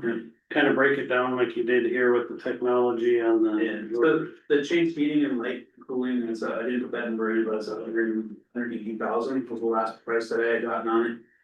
The parking lot median and lights, three light poles themselves, the last time I priced them were $10,000 each, so that'd be about a $45,000 project when you look at rewiring and the concrete and everything else going in the door home and removals. The courthouse front steps, I don't know what that's gonna cost, I'm guessing probably in that 10,000 at the top range, but I don't know. It definitely didn't cost us that much at the Chase building, it's just a couple of grand. And the Chase carpet upstairs, the last bid we had from that was from, here in town. And that was $67,000, but that price was from like 3 years ago. If you're having trouble with moisture underneath those steps, I wonder if getting some air under there somehow. It's also part of the progress how they're constructed, because underneath it, it's almost, we need to put a drain tile or a sump in it to try and pull that moisture out and put it into something. It's trapped under there is what it is. Yeah, If you need engineering or so, I mean, I would say do it right, if you gotta do it and look from a drainage percent. And even, we were talking about that step going off, and there's parts of me. Like where Lisa fell, I mean, from the perspective of, if you look beyond, you don't see that step coming, so. There's a part that I think you may have to do a little bit more, even with those steps, to make them. To improve, I don't know, I'm all for just doing it right if you're gonna. she missed the very top step and then she missed the next one too. She tripped before she did the top one in the video I saw, so. There's aspects to it, but she went from a long way, that was a hard fall. So we for sure. Lisa, Ruffle that presented to us, broker again, the last meeting. Severely broken is an understatement from what was out in the report from what all broke on. I saw the X-ray. I just, if you could add that, that would be Yeah. helpful, so we I can can add break it. down Yeah. what you have in mind. Yeah, I can add that information to it, so. Yeah. Those are the biggest ones we can think of at the moment to figure it, so. We'll have to do something with the approaches coming into the parking lots, they're all breaking up. But with the construction coming in and possibly equipment running through there, I didn't wanna touch those with that, so. We tried to put some mastic on it, it was way too windy the day that we were here, so the guys started wearing the mastic and they actually got the vehicle from the health department. So I told Alan that he could just send me a bill, but he said he watched the video and he was gonna take it out himself, so I thanked him for it, but told him we didn't have to, because, we messed up, we would pay for it, but. He hasn't gotten back to me, so I think he got it all, so. They didn't stop really enough. 3-by mastic machine that just poured out from the bottom as you got and then pour it out, it's got rock with it. That's what I have for buildings and grounds. Any other questions on the buildings and grounds? County Park, This one. what's that? Do we miss risk management? Which one was that? Tab 17, the one. I guess I did. You've been here too long. You got a 50-50 pick, County Park or risk management. Both of them are quick. Risk management was $4,000, we didn't really, we. Well, I didn't miss much then. Yeah. It's basically 4 lines, the travel risk per manager, we're with the new person, they're gonna end up going to the training that. Tammy didn't, and Tammy would prefer to do all her training here virtually instead of having to travel for it. I'm assuming the new person might want to do some traveling, so I put travel, increase that by $250. I left the safety supplies for the risk manager at 2,500, we've been coming in underneath that. And then our dues and subscriptions is 1,000. We actually lowered it a little bit in 2025. And then I dropped the miscellaneous risk manager, we dropped that actually a little while ago. We was talking about where that went, we were 2 different salaries, but we never found exactly where it was or anything like that, so we just dropped it. So there's 250 as added as part of the job description and it's not really needed for that contribution portion, so. Increase basically to that $500 from last year, just when you do the travel and then the duties. So. Now can they go to the County Park? Yes. Yeah, I'm just trying to keep you in line. Yeah. The county park, we don't have to pay for a caretaker, so we don't have that, we don't have the labor anymore. The telephone is $2,100, we went over that already from last year, a lot of that was from our technology portions. Utilities, $14,000. We put a mowing line in here to track that stuff, the $25,900 is a little bit more than what we paid last year. For mowing with the contract, last year we paid $3,300 a month out there. I don't see us doing that with us, if we were to do the exact same thing that we're discussed doing this year, where we add a seasonal every year to go out there and be dedicated to mowing that. We should be able to drop that by substantial numbers. I don't think that we could get done to $10,000 or less. So I'd be willing to drop that to $10,000 if we made the commitment just to not bid it out and find the staff and to go out and mow it. And if they're out there, it takes about 8 hours to mow a hobby. 8. That's it. 8 hours. And that's if you're moving. I actually thought it takes more when you go way back there. And then, well, we don't have to go all the way down though, Oh, so you don't? that bottom stuff is done by the Army Corps of Engineers. So the Army Corps of Engineers has actually requested some clay that they have to haul down to the bottom, so I told them I'd get them some of that today. Also on the north side where we have a lot of problems with people dumping trash on the core land. So last year I met with Chris and then the people from the real estate, and they agreed to put a parking lot and a gate on that north side. So they're actually up there building it right now. I said, if you can do that where it helps all of us out, so we're not hauling trash, or you're not hauling trash, I'll donate the gravel. And that's one less spot that actually, the sheriff's department has to go in there and worry about people, because they shouldn't be able to get into it without walking in, so. So they're doing that, they basically building a parking lot off of 13, 17, to take care of things there, so. It's gonna be a huge improvement, but there's no reason for people to be driving down there and not sort of stopping and drive down. And dump their stuff off, and this will help prevent that. Are you talking on the north end of the dam? Yes. Yes. Okay, Yeah, and that road into there is all potholes and a mess too, so we go in there and we do the snow removal for the Corps to get into there, so that if they need to, but. That's part of the road, yeah, although with all the big potholes and holes, yeah, the motor grader goes through there. What the hell are we doing that for?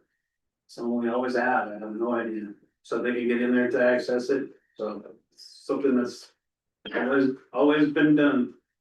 That half a mile or whatever it is, go in, go out. One year we got it stuck back there, so to the point that we had to call Denton, so we had an extra $1,500 for going to do I it. see any reason for that. So but that's kind of right with that one, miscellaneous equipment supplies, $2,000, this year we had. One toilet that we needed to do, even though we drained everything down and then air through the lines, we still ended up with a crack in the line. So, we're getting that fixed, so that'll be what that stuff is for. There's nothing, no issues in the little bathroom, after we changed around some things and put a blow port in there.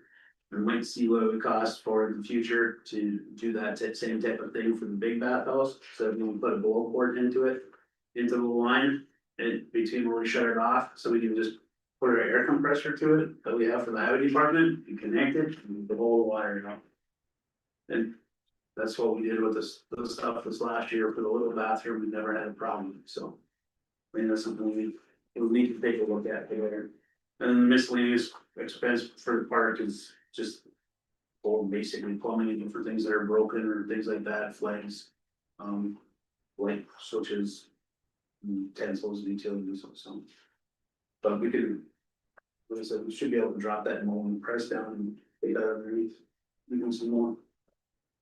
That'll help us out with our health insurance portions and. Salaries for everybody, and make sure we can keep everything we have set for it. Any other questions on the county park? Yeah, the surveillance system working pretty well out there. Yeah, I got the main camera went down again, but the rest of it seems to be working pretty good, so they've had to replace it twice now. Any trouble out there? It's helped cut down on a lot of that, but I don't remember the last time we've been out there for vandalism and that, the traffic's gonna pick up because summer's here, but, I think it'll be very helpful. We should be able to identify people, the cameras are clear, license plates are visible, so it'll be a big help. Yeah. The only places we don't have access to really are the swim dock that we put in every year and the beach. Or not the beach, but the fishing dock, so Is there a dog in? Yes. Is it? Yeah, like. Actually, I put board down then. Okay, that's good, yeah, no, we got that one, but Omni dock is in, swim dock beach is in, we had to do some stuff on the swim beach to repair some erosions. And then there was 4 trees that were dead and hazard trees, the guys cut down. This week and last week. Shelters are all done? Shelters are finally done. Well, I'd just like to say, we're saving over $60,000. I think this was a good change. I've received many compliments from people saying how much more they enjoy Mommy now. They don't have to worry about dogs. It's kept up nice, it's mowed nice.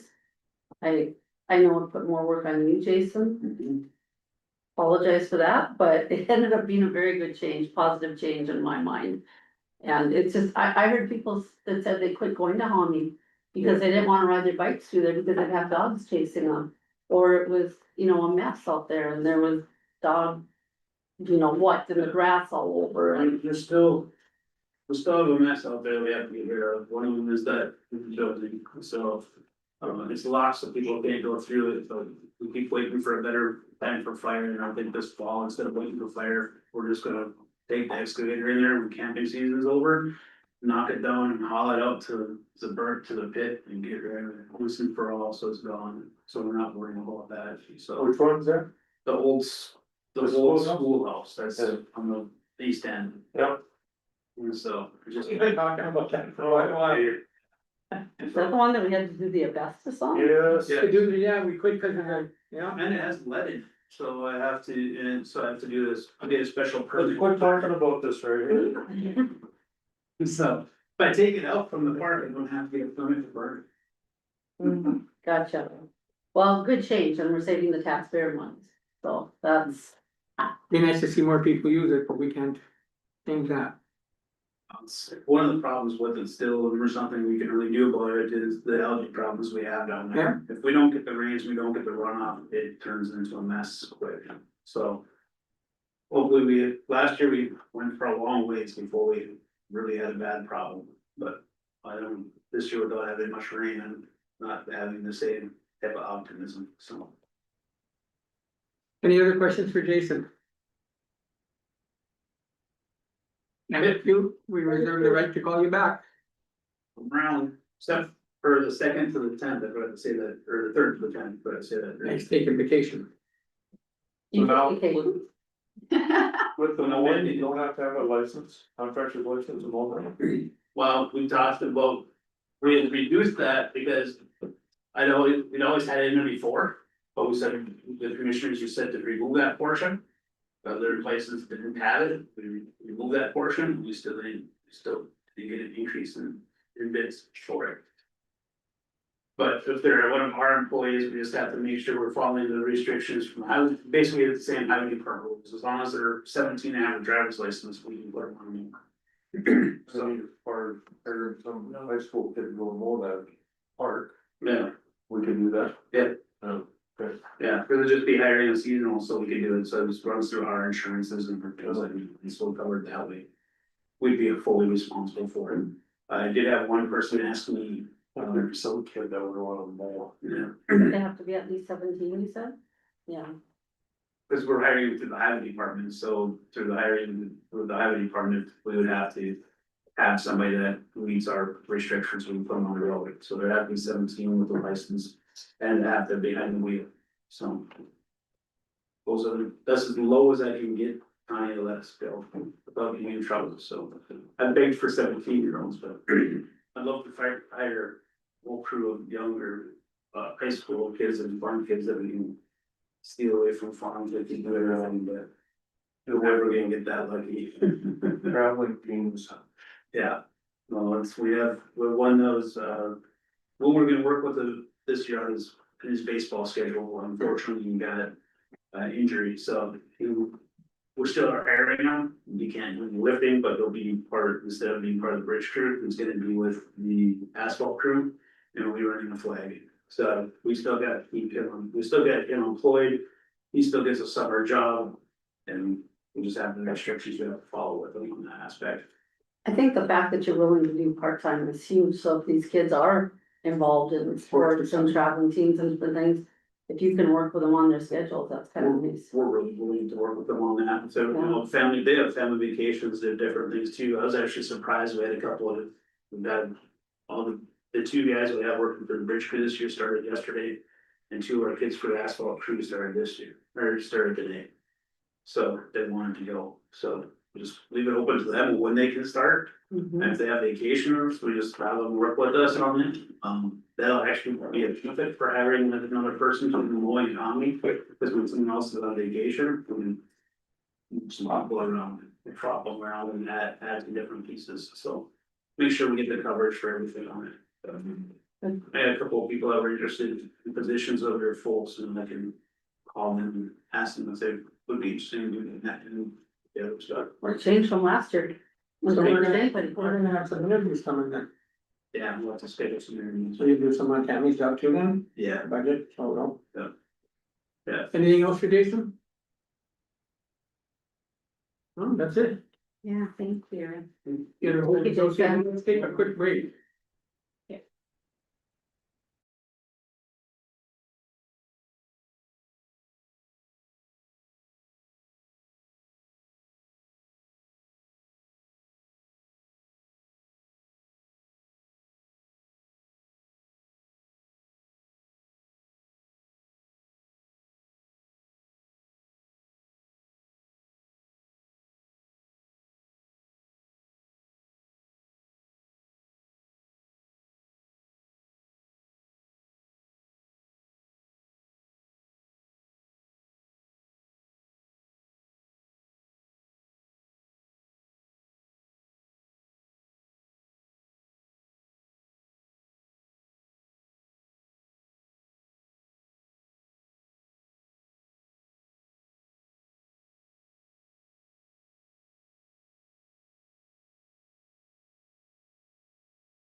Okay, Josie. Alright, so Page, for the tax director budget, the first line item would be the salary tax director. That one, it's only getting adjusted for the 1 year tenure and the 2% cost of living adjustment that was approved. Aside from that, we also have the tax director contracting that we're still doing with Ed. Uh. Sorry, I had the live stream on my phone. Alright, for office supplies, I'm just leaving it the same as last year. Travel tax director, I did increase that because I did need to do a certain amount of credits in Bismarck for the class 1 assessor certification. I do believe it's on November 16th through November 20th. And then I also want to have the opportunity to network with some other technical education directors. So I also scheduled for the North Central Regional Association of Assessing Officers on August 9th and 14th. Or sorry, 9th through 14th. The North Dakota Association of Counties on October 11th through 13th. And like I said, the agricultural land valuation class that I include. For the tax director, data collector travel. That one's being carried over from this year, since from what I'm aware, Ed had wanted to hire some part-time data collectors for properties in the rural area of the county. So that would be to accommodate their travel expenses. Same with the tax director, data collector 1 and 2 items. The assessment tax expenses. That's just for any miscellaneous expenses that you may be. That may be required. For this year, we did have to do our PRCs in-house. So we had to mail out, I believe it was 2,500 different PRC letters, with 74 cents of postage each. And I think they might have put the invoice for the postage outsourcing that we had done for the notice of assessment on that one as well.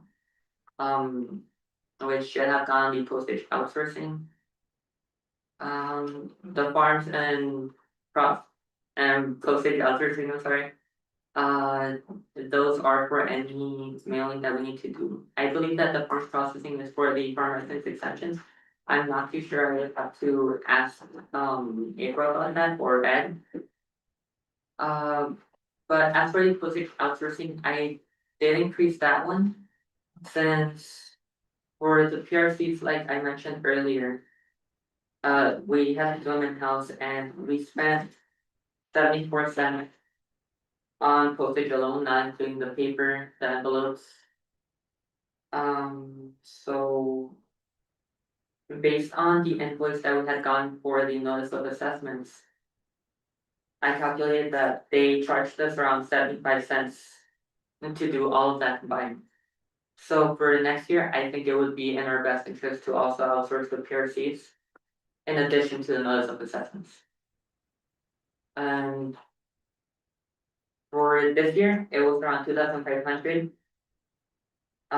Just in case there is any increase, I did a little bit more, so that's why it's at 11,250.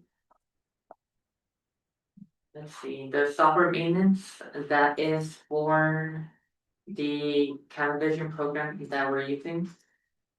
It's basically for any appraisal. Let's see.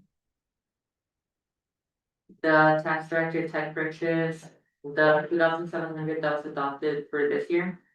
That was used to buy a tablet for appraisal, from what I know. And then I reduced that to 750. Just to account for any maintenance that may be required for me and the deputy. The tax director CameraVision license, that one is for the direct license that we have, not just I'm sorry. I think that what they had told me was that we were paying for the website as well as the residential appraisals, which was the 15,700. The television license is just for the personal licenses.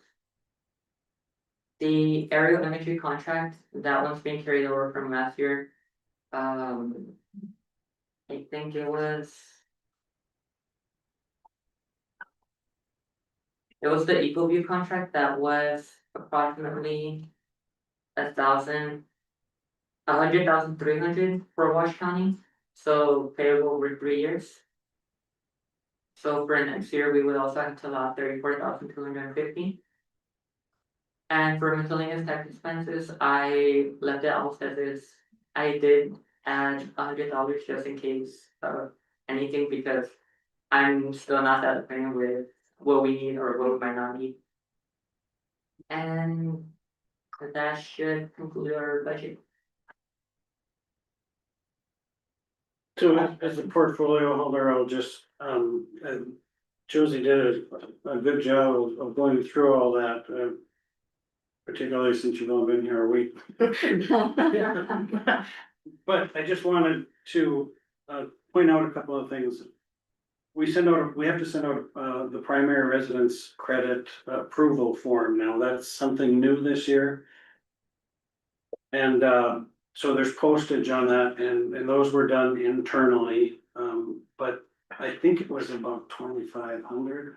2,500, Yeah, so that's new postage that we've never had before, and then there's also the notice of assessment. In the past, you always sent out notices of increase. If you got a 10% or more increase, you got a notice. State law changed in the last session, now everybody gets a notice on every parcel, so we're gonna be spending a lot more on postage in this department than we have in the past, so that's what she's accounting for there. And they have to be separate mailings, like they can't go together. Right, because the notices, I mean, the Different timing. Yeah, we don't have the primary residence credit information before we have to send out the notice of assessment. Notice of assessment has to be sent out prior to the local board of equalization. And we are sending those out for jurisdictions that we assess. Okay, so if the county is the assessor, the county sends those out. If the county's not the assessor, the local jurisdiction sends those. But if you have 10 parcels, with those 10 parcels, could those go together in one mailing instead of parcel per mailing? The software combines 5 parcels to 1 letter, so, you know, you might get 2 letters, but I think they can print them and combine the letters then. Okay, It's all new, but that's what we can do right now. I think it's 5. okay. So the only time you would get multiple letters would be if you have multiple jurisdictions doing your assessments and you get letters from different jurisdictions. The aerial imagery, that's something that's, they're just about complete with that project now. We agreed to that in last year's budget. That's a 3-year payment. We should be getting the results of that, I would say, in another month or 6 weeks, so we'll have access to that. City of Grafton also paid a portion of that. I don't remember how much it was, but. And then the 2 data collectors, of course, we added those to the budget last year, and they're likely not gonna, that probably isn't gonna happen this year because we have the turnover in the office. But what I would suggest is the money that we budgeted this year, we would use, first of all, to pay Lisa Kenny for what she's helping us with, to get us through County Board of Equalization since Ed left. That's Pembroke County Tax Director. You could see the doe in the headlight, look, I'm like, who did we hire? Yeah, I mentioned. Yeah, you Must mentioned have it, missed it, okay. So she's been kind of just helping us getting the reports ready for County Board of Equalization. Um. The other thing I would say, if any of that money that's left over at the end of the year, I think we should put towards the aerial imagery, get it paid off a little sooner. Yes. So those were my additional comments, if anybody's got any questions. So there is essentially about 38,000, or when you're talking about those two data collector positions from 26 is kind of what you're saying. Yeah. To do, okay. Do you have any questions? No? You did well on your first budget under pressure of a week. So, Thank you. any other questions for Josie? Thank you. Thank you, Josie. Thanks, Chelsea. Where am I at? JDA, it's our final budget hearing. Stacy said that they would try and be here early, so she had a Zoom until 2:45, so. They'll roll in a little bit. You wanna take another break for a little bit? Somebody else that says they didn't even talk about the budget, I don't. Too many numbers, I don't have anything to say right now. Yeah, let's take a break and. Oh, my.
Good.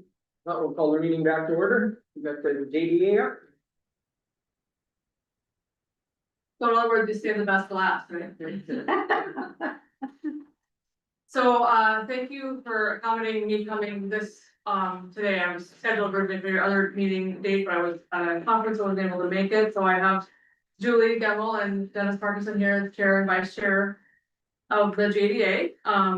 Don's unavailable to come today, so if there's questions specific to the contract with regional council, we're hoping to just gather those and we'll come back and address those later. I did also earlier drop off the annual report. I think you all should have received them by mail too, but if you're just for reference for what projects the JDA has worked on recently. And then I wanted to say thank you for, this letter that we received, like, that you sent out seeking what information you're looking for. And really, I just kind of use that as a checklist for the spreadsheet. You know, just to make sure I touch on all the things that you're requesting there, so, but I want to start with the cover letter, which should have been in your packet too, which has what the JDA's request is, and, I also want to note that the board met last week to approve the preliminary budget in preparation for this meeting with you all today. So, it's noted on that cover letter that the request for 27 is 286,123. And it's also noted on the top of the spreadsheet too, which I'm coming on our walkthrough. And which it basically is, the 4 dedicated mills the JDA can receive, what we, think will be, obviously be finalized when the, updated fund evaluations are done. So moving to the spreadsheet, if you want to just kind of walk through that together. On the left-hand side is the revenues, and under the anticipated revenues, I have that tax levy, loan repayments, and the savings account interest. Under the 3% cap calculation, that's one thing that was noted on that letter checklist that you were seeking. I think that answers the question, as far as what you were wanting there. A bit of a side note, I know you know this, but the 3% cap doesn't include new growth and construction or, improvements.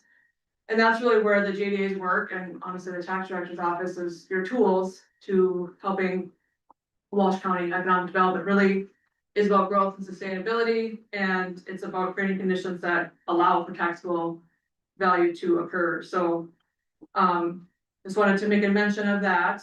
The staff cost heading there is an answer to the question on the checklist that you were seeking regarding, those costs. There was a question on the checklist for reserve fund balance. The JDA does not have that. The assigned fund on the bottom of the left-hand side is fund the board adopted a policy for, which has a broad purpose, but really it's meant to provide some financial protection to the JDA. It's been talked about for some time, and they made a goal, and so we did implement that, and what it's comprised of is basically future flex-based payments as of that we know of as of today for 2027 and forward. And these are obligations that the JDA has made for business startups, business expansions, and all those types of projects. And so that money is within that fund, and those investments would also not, it would contribute to new growth that would not be bound by that 3% cap. Then the other portion of that assigned fund balance is a percentage of the JDA's current loan exposure, or basically the amount of money owed to the JDA, with the total right now is over $320,000. Obviously, this is mostly, probably 99% of it's through the flex-based program, which is low risk loans the JDA participates in. Nonetheless, it also helps provide that financial protection if borrowers were unable to make payments for some reason going forward. The projected 26 year-end bank account balance, at the end of 26, even after spending about $75,000 this year, is expected to be about $125,000. And that's about 40% of the 27 budgeted expenses. And then on to the expenses side, unless there's any questions on the left-hand side of the spreadsheet.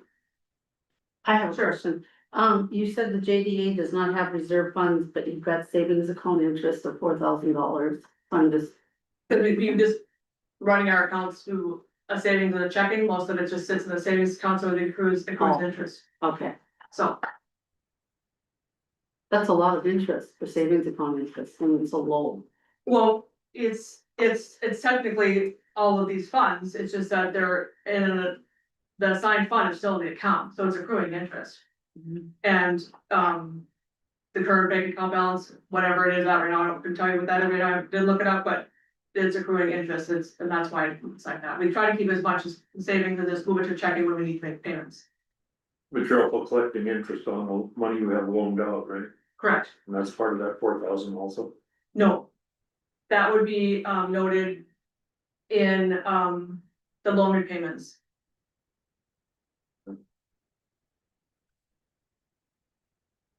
So basically, the 4,000 in interest is being made off of about 320,000, am I looking at that right, Stacy? So like, I'm Well- looking at that top box where you got your tax levy and your loan repayments. Yes, So you're running about 300,000 in that checking account, savings account, and then you're getting 4,000. in interest rate. total would be correct, yeah. Okay. Moving on to the expense side. We divided that into operating and then projects and programs. Under the operating, I think that's all fairly self-explanatory, but let me know if you have further questions or would like further information on that. And then projects and programs. I think a lot of these you're familiar with, we've talked about them at previous meetings and different things. I wanna, I guess, make a mention that under North Valley, the WBL stands for work-based learning. That's what acronym we use, so specifically, those funds go toward helping the stipend for employers that participate in North Valley Summer Internship Program. If you remember a few weeks ago when Mike Hansen and I were here to talk about career blues, he also talked about that program. And so it has some impressive impacts, and that is a contribution that the JDA does to help that program succeed. So I kind of want to focus on the last three under projects and programs. Then if you have a specific question, what are the other ones, I'm happy to answer them, but. So the special projects line item you see for the 15,000. So this is what we talked about last year at the budget meeting too, is to begin setting aside some funds for larger legacy projects. You know, if you think about it, aren't we glad the GDA had funds available when it did to help with North Valley's expansion project? The JDA's role is to help support these projects to happen. It, you know, aligns with the mission, helps with recruitment and retention of employees and residents, businesses, and allows taxable value to occur. We don't know what those projects are now, but North Valley's project is an example of one that's happened in the past. An example of potential future project would be the economic development tied to animal ag. I know it was probably a year ago maybe now that we had a discussion about the Region 4 livestock plan. We're hoping to have that released next month in June. And hopefully we'll identify some locations in Walsh County that would be a good fit for animal economic development. If the sites are compatible. Not saying it's necessarily gonna happen, but it's definitely a potential. There are site selectors looking for this all the time in Walsh County, so it'd be great if it would be, I mean, sorry, in North Dakota, it'd be great if Walsh County could be on the list of places that could potentially be considered. So why create this fund? Because since by the end of 2026, the JD will be beyond all of its larger commitments that it has made over the last 5 years. And assuming the JD or the county doesn't cut the JD's budget, we should begin preparing for the next things. And obviously at $15,000 a year, it's gonna be a very slow gain, but it's something to start with to create that possibility for the future, because we don't want opportunities to pass Walsh 25 because we can't help a business start up here or we can't help a business expand here. Then the other next one is the community betterment program. We talked about this a little bit this morning. This really would be the self-help program coming from the county general money or fund to the JDA's fund. I know it barely made it in the 26 budget, and yet it's, like we talked about this morning, very widely used. 11 of 13 cities consistently apply. And And yet, you know, you're not able to fund it at the 1,500 level. This would potentially allow that to happen, like the program was designed to do. Again, here the goal is to support and encourage these quality of life investments, which likely trickle down into other things, including increasing taxable value, sales tax value, quality of life, those types of things. And the last item on that projects and programs list is the storefront improvement program. This would be a new program. The JD has talked about doing this for quite some time. I actually think Walsh County's probably missed out on this for a long time, but it's like the community betterment program, but it's maybe specific to businesses. So basically we have one-to-one match program, where a business does X, you know, replaces windows in their storefront, painting, I don't know what the program's balance would look like, but it's something like that, basically improvements to a building, to help. This program would help them do those investments, and Nelson and Pembina counties already have them. There are specific cities in Walsh County that already have this project, and I feel like there's other cities that are missing out because it doesn't exist. And we do get calls often from businesses wondering they don't need a large loan, like for a flex space project, they need some help to do some of these types of things. And this would be a way to help them do that. And it has a great ROI in terms of your investment of the dollars, and it also creates increased taxable value also for commercial properties. So I guess I'd like to talk a little bit about why these programs and projects we feel like are possible, but if there's any questions before that, I sure could try to answer them. Well, I have a question, Mr. Chair. Okay. Where do you go? I was just looking at some of this, and it's been a while since I've been on board. You still do it like an interest buy down? Yeah, that's a flex pace program. Okay. Yep. I couldn't remember and stuff, and I said, I just remember we did a lot of them when I was, so you're still doing that, that's good. Go ahead, Christie. Did I see you show? I'm trying to find that one. Where is the flex space program? It's a section Project, down on the yeah. projects and programs, flex pace commitments for new. 15,000? For new projects. Okay, so that's basically your interest buy down for small businesses. For any For businesses, Any yeah. business, okay.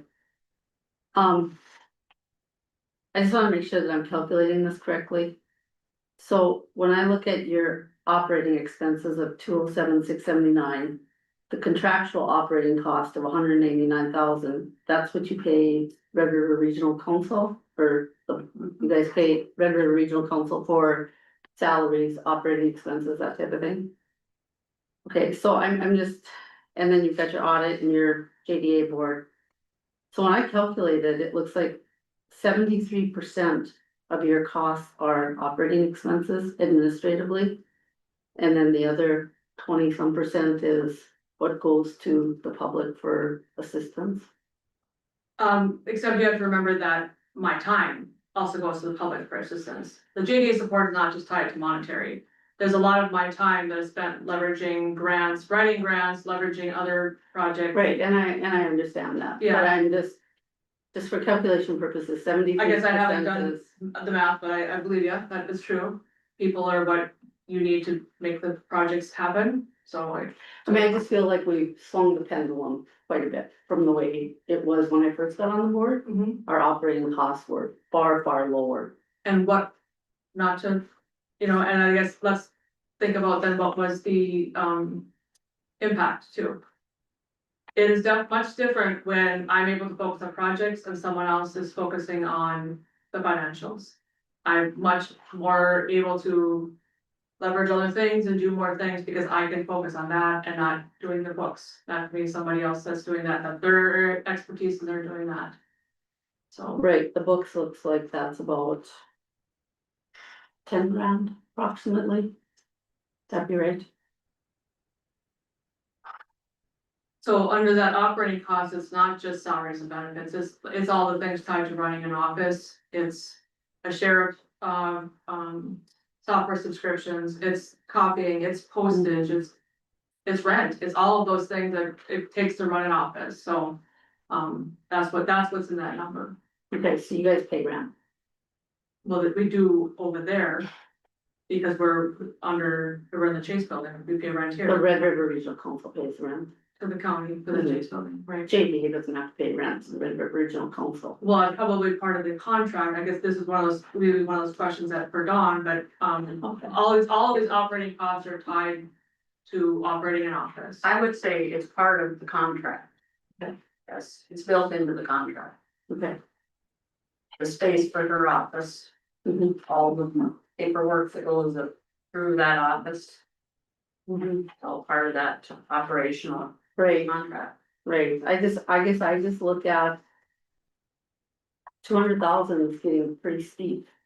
And I know that you guys are in a bind, I know you were having a difficult time finding anyone, so I understand that, but 200,000 for.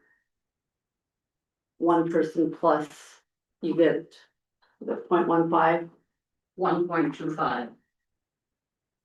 Oh, they have 0.15 Oh, for FTEs on Lori's here time. for Lori's Yeah. time. Yeah. Yeah, so I mean, it's getting pretty steep. Compared, can Yeah. I ask compared to what? Well, probably compared to what some of our employees receive. They're not doing the same job, Christie. None of the employees do the same job. I mean, we have specialties in all the areas, but I'm just comparing it to when I first got on the board to now. It's just been a big jump. And maybe I'm the only one that feels that way. I don't know. Well, there, like I said, you were, the office before was one person, one man band, everything. Mhm. Now, the contract is leveraging the entire regional council teams. If mine and Lori's names are represented here, but I'm not a housing expert. All of the housing that's been happening in Walsh County wouldn't have been happening if it was just a one-person office Mhm. or 1.15. So you are having that benefit, but you're reaping those benefits, but you're not paying for those benefits because it's all. The contracted amount for the JDA is for overhead that applies to having an office. And then salaries and benefits are tied to 1.15. Well, I mean, there was not the space here, so there wouldn't have been much overhead here. You know, Right, I mean, that is true, but that's not the situation that we're in. As you mentioned, that they did go through. The process to try to hire, I believe there was a couple rounds of interviews. Was at least 3. yeah, and I know So- you guys had a difficult time. It's just hard for me to look at when we're using taxpayer funds that's supposed to go to help businesses. And we're getting down to about only 25% of those funds are out there to help businesses. The rest is really all It's- for operational costs. But it's not, I mean, the business developer, the signed fund, the business development, there's 87,000 there's 125 in the. At the projected of the year, and I think. I think we're probably focusing on. This, not thinking about this in the right way, because. I'm not aware of any businesses that needs support and hasn't received it. Unless somebody can identify one. We're working very diligently to do everything we can with every business that needs help, whether that's writing grants for them or helping with actual entrance biomes. There's many different ways that support happens. Mhm. And it's not just businesses, it's communities, it's childcare, it's workforce, it's people attraction, it's all those things. I think we also need to consider, you know, this isn't a regional council budget, but when we think of how JDs align with them. What I said at our last meeting is this puts us at the table. This puts us at the table with Grand Forks County, with Nelson County, it leverages. Even if it's just what's going on that's around us, that it makes big impacts, and that's a big difference in terms of what we're able to do, what we're able to see. Bigger scale projects, I mean, Sparkfield's a great example, that's not just happening because of Walsh County, like that, it's a bigger vision. As a business owner, I think that it's invaluable to have options when it comes to economic development and multiple voices and talents combined to be able to make impacts, because you know, and Stacy's been phenomenal to identify opportunities. So we are better together when it comes to all of this, to be able to, and if you wanna think of a consultant firm, look at KLJ. I mean, they're a consultant firm, we use them for their specialty. I don't think their bills are small, that's expertise, like you really need to look at it similarly, but in different specialties, because that's how I look at it. This stuff isn't happening, and it won't happen if we are not supportive of the experts that we are currently aligned with, in my opinion. Stacy, please don't take it that I'm questioning the ability, I'm not, I'm questioning the numbers. That's what I'm questioning, I think your ability, I think you're a very good employee, I don't have any doubts about that. I'm questioning the fact that we did such a huge shift from what we used to spend administratively to now, that's what I'm And questioning. then I would encourage you to think about the results too, Mhm. though they're aligned, like Amy just said, they're very closely aligned. Yeah, and I didn't, So, there's a difference, and it matters. You know, in terms of. I wouldn't be doing my job with the budget if I didn't question it, so. I feel like I just need to look at it from another perspective. So when you, I guess I'm just looking at the 3% cap deal, they anticipated that was what you put in for 2026? The actual, Well, what your based on budget, I think we're at what, 3.99 mils, Christina, so Okay. that, what we anticipate that will be in 26. And then, and that's was my question, how many mills or whatever, so Yeah. I can't remember everything, so.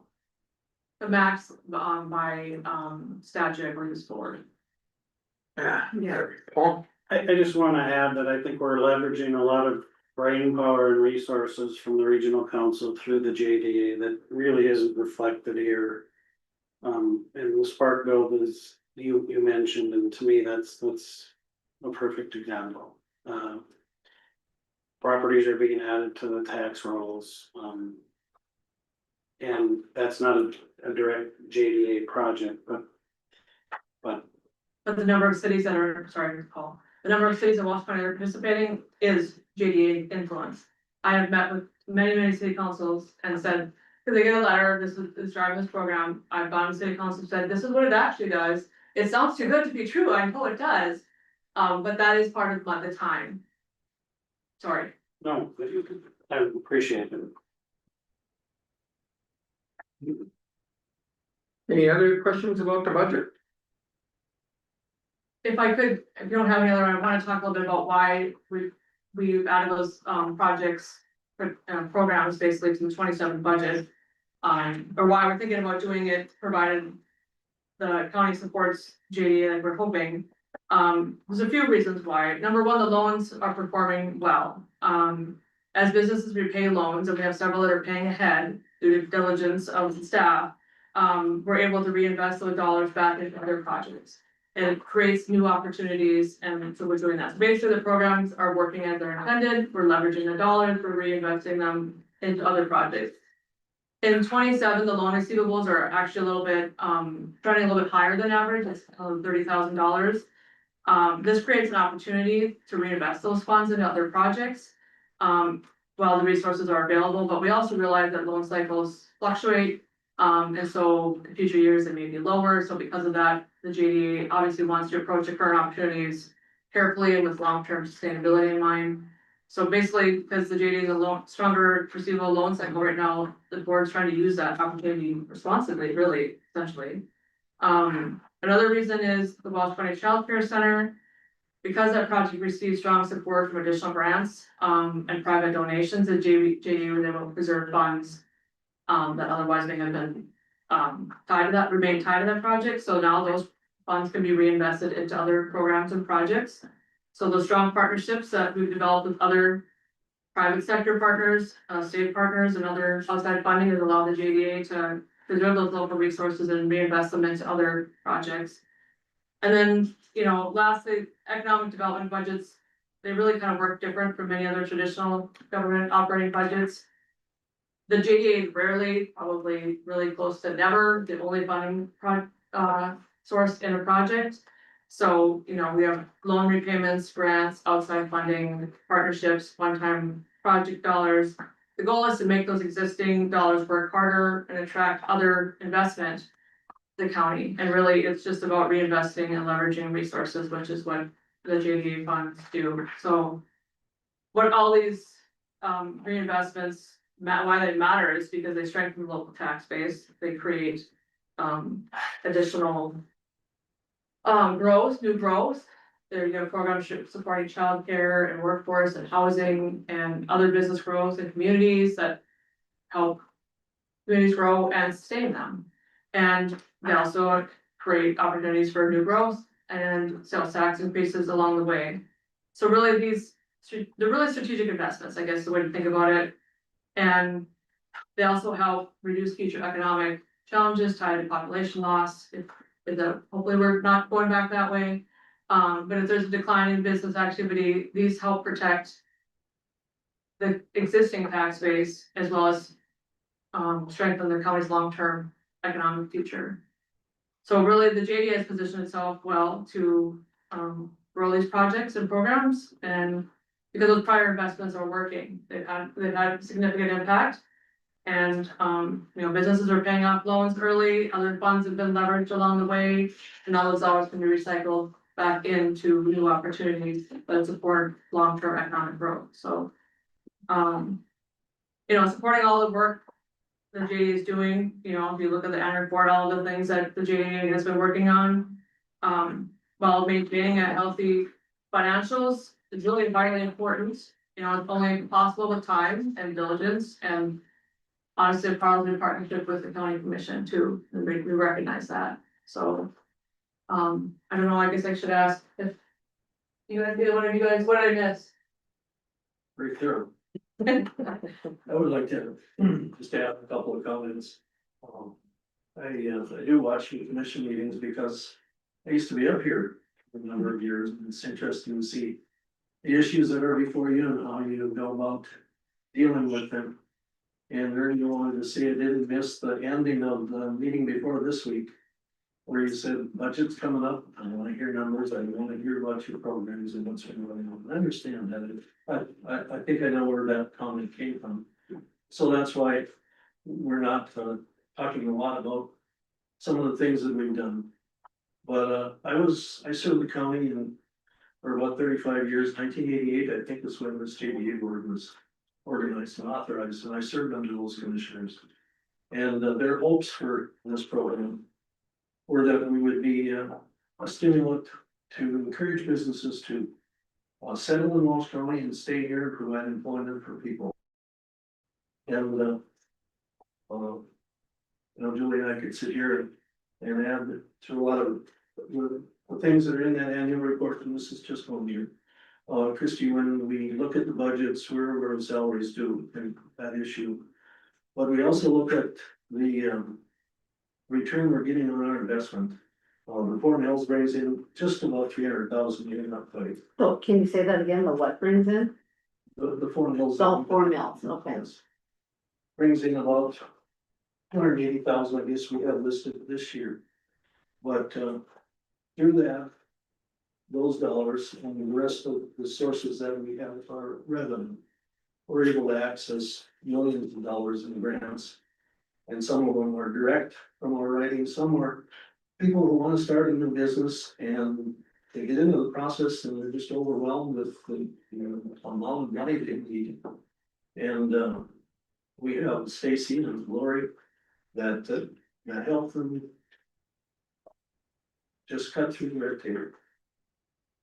My previous jobs that they've written grants on, and they have quite a network of people that they know, and many times, not always, but many times they're able to provide assistance. So it isn't only in direct hard dollars that we see this program is helping, but also indirectly. And so I guess my hope is that when you look at this program, that what we've done is something that we may be proud of, that we are carrying on a mission that it was initially and intended to have, because that certainly is a board, when we have our meetings, those discussions were some pretty good ones, just as you all do here. But at the end of the day, we got it talked out, and if one of us needed a little nudge back in your mind, it seems to work out. I am amazed, I've only been on the board about 3 years, but I am amazed at the diversity of expertise that exists when you look around the room.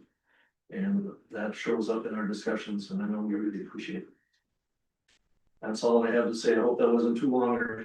No, I'll apologize if I got a blank look. We've been here all afternoon, all morning, and it gets numbers, they just, woof.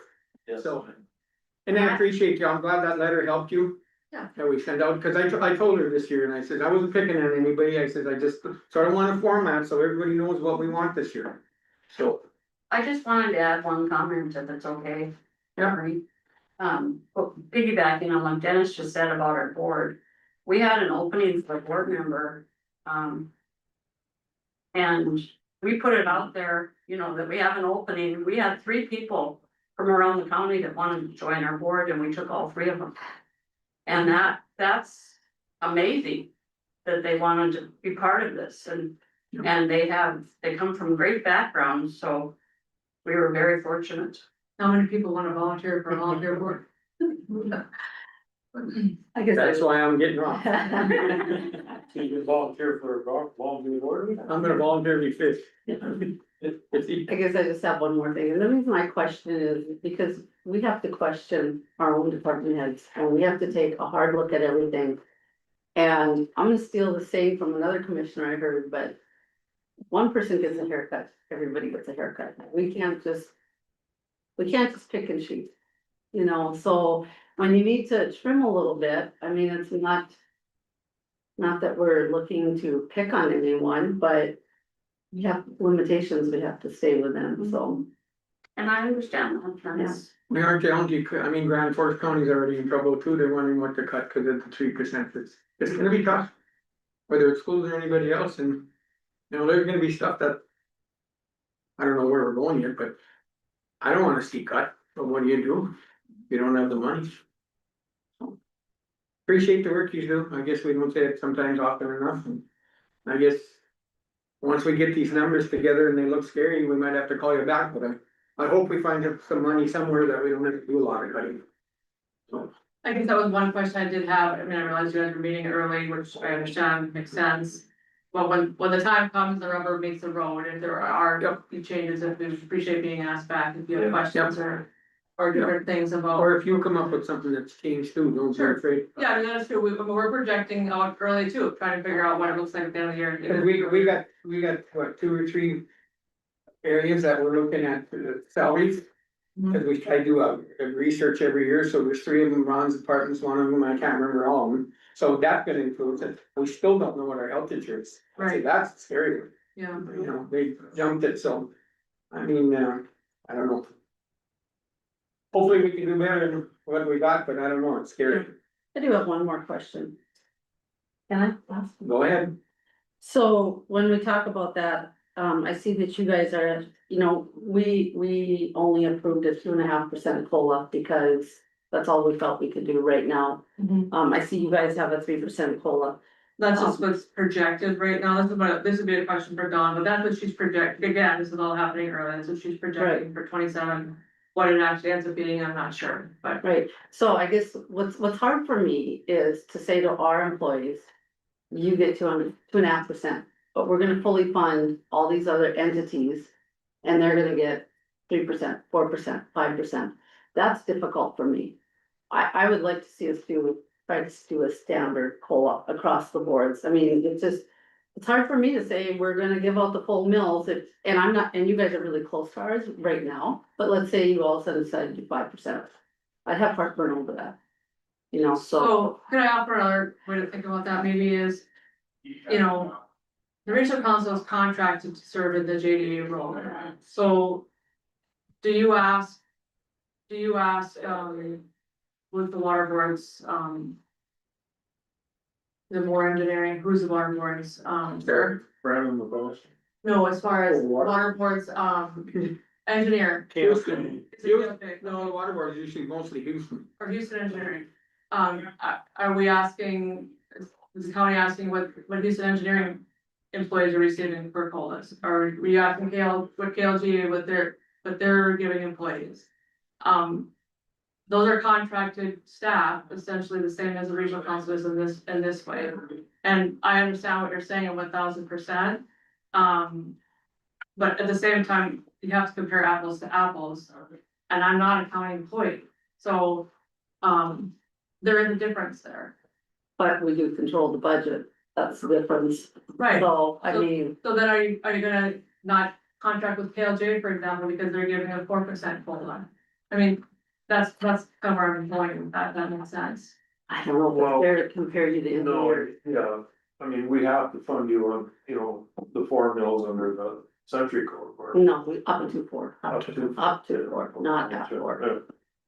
Well, So, do you get a step increase? Yeah, with the regional council, see, so there's a difference there too. Well, how about a merit increase? If it happens, it happens, but it's not guaranteed, and it's not annual. To say 2.5 and a step increase isn't the same as. And I agree, but I was looking at the merit increase, I think that's kind of, Or market survey, you know, we have things in and there's some big jumps in salaries on the people that. And we don't know what those are, but that's not a standard across the board from them, so we want them to look at that, but that's not my role. That's their business, like that's how they're paying their employees, so. The way I'm reading this, the merit increase was for 26, not for. well, there may be one for 27, right, you just don't know yet.